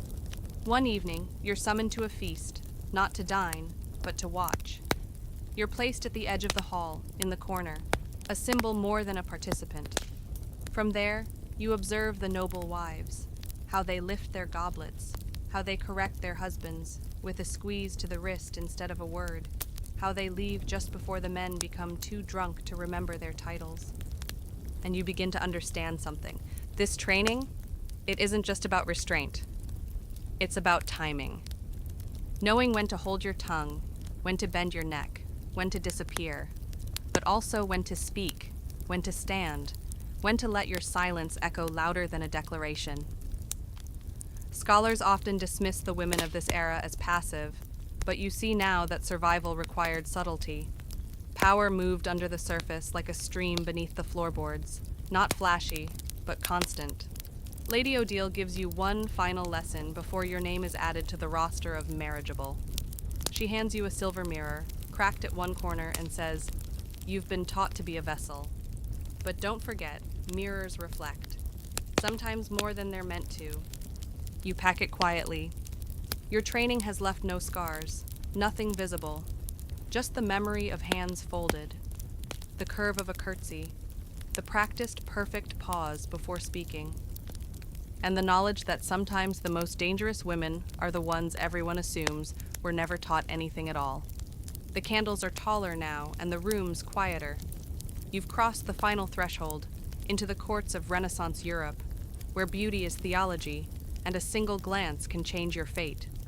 Florence, Venice, Paris, Vienna. It doesn't really matter. This final chapter belongs to all of them, stitched together by ambition and silk thread. You've arrived at the last stage of the journey, where the game becomes more subtle, and the stakes become impossible to ignore. Because now, some of the women being trained aren't content to serve the story. They want to write it. You're shown into a sunlit chamber with painted ceilings and books lining the walls. The woman waiting for you is not a governess, or a chaperone, or a duchess. She is a strategist. Her name is Contessa Sofia di Brienza, and she has lived 3 lives: courtesan, wife, widow. And she has emerged as something new entirely. "You're not here to become a wife," she says, pouring a glass of wine with unbothered elegance. "You're here to become a problem. It's not meant as a threat, it's an invitation. The training begins not with manners or movement, but with philosophy. You study Machiavelli, Ovid, and the Old Testament, not for faith, but for leverage. You're taught how to ask questions that sound innocent, but destabilize entire rooms. How to correct a prince without bruising his ego. How to let a man think you've revealed your secrets when you've only opened a drawer full of decoys. Gone are the days of silent service. Here, you're taught presence. How to command attention, not with loudness, but with gravity. When to walk into a salon in red silk, and when to wear widow's black just long enough to seem interesting. How to stage your life like a play, with tragedy, intrigue, and the promise of Act Two. Historical fact. In Renaissance Italy and France, some women rose beyond expected roles, becoming political advisors, art patrons, and even de facto rulers. Isabella d'Este, Caterina Sforza, and Diane de Poitiers wielded enormous influence from behind fans and inside bedchambers. Their education in the arts of courtship and survival were not for beauty, but for sovereignty. Contessa Sophia introduces you to the 4 pillars of power: reputation, influence, information, and mystery. She calls it the doctrine of veiled dominance. You commit them to memory. You learn languages, not just Italian and French, but body language. How to lean in just slightly. How to feign distraction to make someone chase your attention. How to appear moved by music, even when your mind is calculating alliances across the room.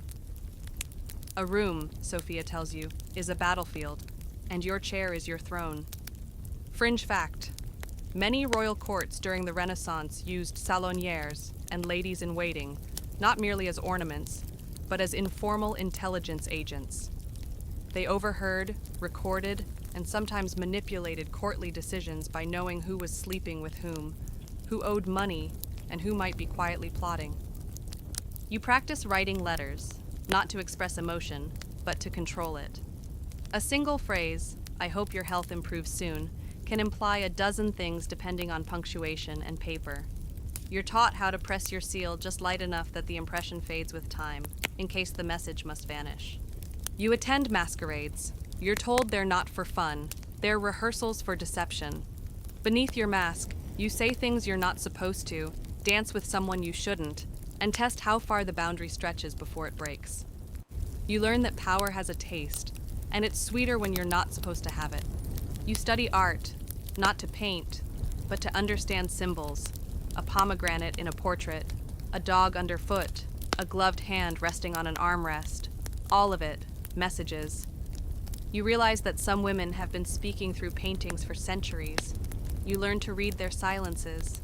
There's a girl training alongside you, Liane, from Provence. She's soft-voiced, with a face like spring and eyes like winter. You discover, after weeks, that she is illegitimate. Her future depends entirely on who finds her useful. "I'd rather be feared than admired," she says one night over wine. Admiration fades. Fear lingers. You don't argue. One afternoon, you watch Contessa Sophia write a letter in 5 different ways, each with the same sentence, each with a different outcome.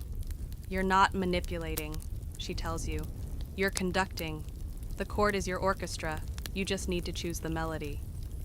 And just when you think you've seen it all, you attend a wedding. Not yours, yet, but a powerful one. You watch as the bride glides through the ceremony like a queen already. What you know, what the others don't, is that she negotiated her dowry herself, that she delayed the date by 2 months to ensure favorable treaties, that her father calls her stubborn, but the chancellor calls her indispensable. This is the new curriculum. Be underestimated. Let them call you graceful. Let them call you obedient. And then, when they least expect it, move the entire board. Scholars argue whether these women had true power. They still had to marry, they say, still had to play the role. But you understand now that power doesn't always mean walking in through the front gates. Sometimes it means owning the keys to the back door. Sometimes it means no one even knows it was you. On your last day of training, Contessa Sophia gives you a gift. A ring. Gold. Simple. with a tiny compartment under the stone. For poison, you ask, half joking. For secrets, she replies. Though sometimes those are the same thing. And you understand. You were trained not to serve, not to perform, not even to please. You were trained to endure, to observe, to calculate, and when the moment is right, to choose. Always to choose. Now, as you pack your silks and seal your final letter, you catch your reflection in the mirror and see someone else looking back. Not a girl, not a lady, a player. And the game is just beginning. So here you are, on the other side of history's velvet curtain, no longer just watching the dance, but understanding its choreography. 30 chapters, 30 mirrors held up to 30 different worlds, and the image they reflect back at you isn't soft or singular. It's fractured, complex, bruised, and beautiful. You've walked through marble palaces and mud brick temples, through tea houses, battlefields, monasteries, and dim-lit salons. Each time in the shoes of a girl, told to be something: ornament, vessel, virgin, weapon, queen. Each time you learned something new: how to stand, how to speak, when to be seen, when to vanish. You began in shadow, behind silken curtains, under the watchful eyes of eunuchs and priestesses. You learned early that power was never given. It was earned in glances, gestures, and lessons that were rarely named outright. You saw how girls became tools of empire, symbols of purity, bearers of royal lineage, and yet, even in those roles, found ways to bend the script without breaking it.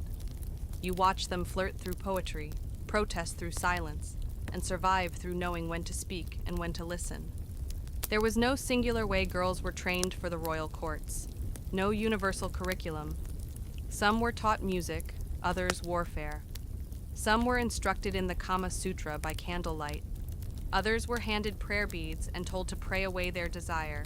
But through it all, a pattern emerged: adaptation, not just to survive, but to steer, to negotiate the role written for them, and then, quietly, cleverly, to change the ending.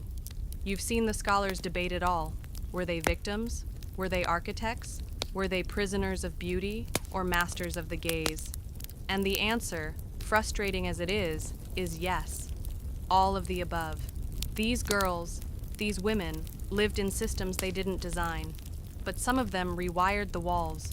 Some of them became shadows that shifted history without ever getting their names carved into stone.